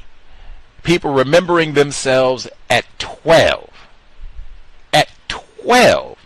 It cannot be, oh yeah, me at 12 having sexual intercourse with someone who is about my... They said Vili and Mary Kay about the same age. That cannot be. Yes, that is the best thing ever. Like, what? What? No. And as an adult, you should know better. Even Vili groped his way to that bit of logic some years later. Like, whoa. Pause. I have teenage children, 2 daughters. There is no way in hell you gonna tell me, oh, we in love, Daddy. Same thing happened to you. Happened to us. We found love. You know age ain't nothing but a number. Get out of here, Vili. We in love. So what, he's 40. Get out of here. Name Woody. Like, what are you talking about? What are you talking about? We in the middle of the Epstein fury. What are you talking about, man? Let's see. Didn't see nothing wrong with it. Probably, I would, for this case, maybe it would have been the same if Vili had been Patrick and Patrick was a little white dude. Maybe. I strongly submit the fact, because you probably wouldn't have got all that gangbanger thug talk, and you got mountains of research that white people don't see non-white children as children. They're going on 50. So if this had been a little white fella, I think some of that would have been minimized. It would not have been as much of that, all right on, he did it, and yeah, that's the way, that's how I want to learn sex ed. Woo! Like, what? Child rape? Get on in that cell, Mary Kay. Rapist.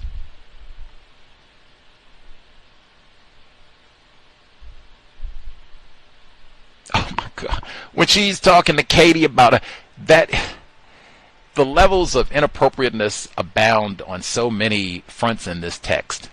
She has a pattern of going and getting people that are of Vili's age and talking to them about all this in great detail, like, oh man, what do you, Steve, he's upset about all this, me and Vili, our relationship. Oh, and look at my ultrasound here. Do you know, Steve beats me. Like, wait a minute. We are 13 years old. I don't know. All of that, if anything, shows, this is the person that you all say is a great mom. This is the person that you all say is a great teacher.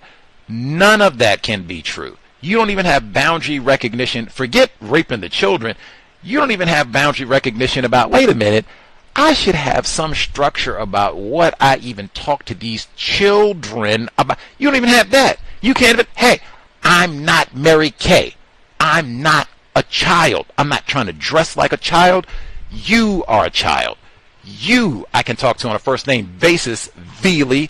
I am Miss Letourneau. We're not slow dancing. I don't want to hear Aaliyah. I don't want to hear R. Kelly. We're going to learn. We're going to read, so you're not out here robbing people for Fila jackets. That would be a great teacher, not talking to you about all my marital problems and affairs and child rape like we are homies. We're going to go and get lemon drops after class. Let's see. I cannot, the amount of support, like I said, it's hard for me to imagine black people who do the right thing, get up and go to work, don't rob, don't rape, don't loot, or get up and go to school if they're younger, or both. They don't throw trash down where black people live. They don't name call black people. It's hard for me to imagine that type of a black person, male, female, wheelchair, queer, whatever. It's hard for me to imagine them, black brother, black sister, black anti-sex, whatever. I got your back. I don't care what happened, thick, thin. Woo! If I got one piece of bok choy, you got it. Long as I got a futon, you got a place to stay. I got your back through that. What? Who? Who? I hit Obama with a brick 5 seconds. If he... Oof. Anything else I need to get in before we... The Green River, that's another one. See, I say, I'd have been here all this time. It better not be... You come to Gus T now. You didn't know nothing about Mary Kay. Green River Killer? You should be able to give me at least 5 sentences. Darn tootin'. Gary Ridgway. That's another one with racism, white supremacy that maybe we should have read or should in the future. That's another one. Maybe got away with this so long, a la Michael Swango. Many of the people that he was preying on right here in Seattle, some of the same area that we're talking about right now, many of them disproportionately were not white, like Vili. Same way they didn't care about Vili. These ain't no victims. Oh well. And bodies just kept piling up for decades. Gary, that's a paragraph, right? It said, okay. And related to racism, white supremacy. But it can't be you've been hanging out here and all this time. And Ted Bundy. Ted. Green River Killer. Mary Kay Letourneau. Nah, man. Come on. Now, I will concede... I don't know nothing about the South Hill rapist in Spokane. Now, Spokane is a long way from Seattle. Like, that is not close at all. Like, woo, I haven't even been to Spokane. So, man, that's a lot to say. You got to know everything that happened in the state of Washington. Like, dang. So a lot of this state I have not been to yet. Either way, I have to check and get some detail on the South Hill rapist in Spokane to see. Yeah, I'd never even heard about that case before. Karen O'Leary, last thing I get in, you all did hear, we got another blonde, powerful white woman. Did you see that some of her power, Palo Alto, Stanford, Dr. William Shockley, one more again. All of us would have done better if we could have gotten to Stanford. Only take a few. Anyway, we'll be here next Friday, 8 p.m. Eastern, 5 p.m. Pacific. Section 6 or Part 6, If Loving You Is Wrong, Mary Kay. Be here tomorrow, compensatory call in 8 p.m. Eastern, 5 p.m. Pacific. We will catch up on what has transpired over the past 7 days on the plantation death of another blonde. Maybe that's why. Maybe that's we got all the fury. Professional wrestler. Go out and pretend and run around in tight shorts as a grown dude and rumors of steroids and all the rest of it. But hey, even bald, blonde, I'm white. We'll mourn the passing of one of President Trump's cronies who helped get him back into the White House, the great blonde Hulk Hogan, plus other news that has taken place over the past week. Tomorrow, 8 p.m. Eastern, 5 p.m. Pacific. Malcolm Jamal, see there? See? Malcolm Jamal Warner, everybody forgot all about that. Like that old raping Bill Cosby, we didn't want to talk about him no way. Hulk Hogan. Blonde, see? Malcolm Jamal Warner had been blonde. Psh. It stopped Hollywood. We'd had a retrospective and everything, but got all them black kinks. We can't do nothing. You got a mop of slick black curls for Malcolm Jamal Warner, but Hulk Hogan might get a monument, might get a holiday, we don't even know. Suspected racist, blonde Hulk Hogan. But that's tomorrow. Sobriety would be best. You want to bring it, you don't need the lemon drops, see. Protect your brain computer, drink more water. High-level thinking to solve this here problem. Really, make sure you warn your children. Hey, Mary Kay Letourneau's nieces, sisters, friends, supporters are still in the classroom. Be alert. Even if you're a teacher, be alert. Creator, we ask, help us stop saying not all white people are racist. Seemed like Mary Kay would have probably got that. That white woman, man, she comes and spends all the time with the Samoan. You know, she came to the Samoan cookout and everything. She was the only white girl in Seattle who came. That Mary Kay ain't no racist. I could easily see that being said. Easily. Matter of fact, before and after. Because after, she can't be no racist because she married Vili, you know. Had children with him and everything.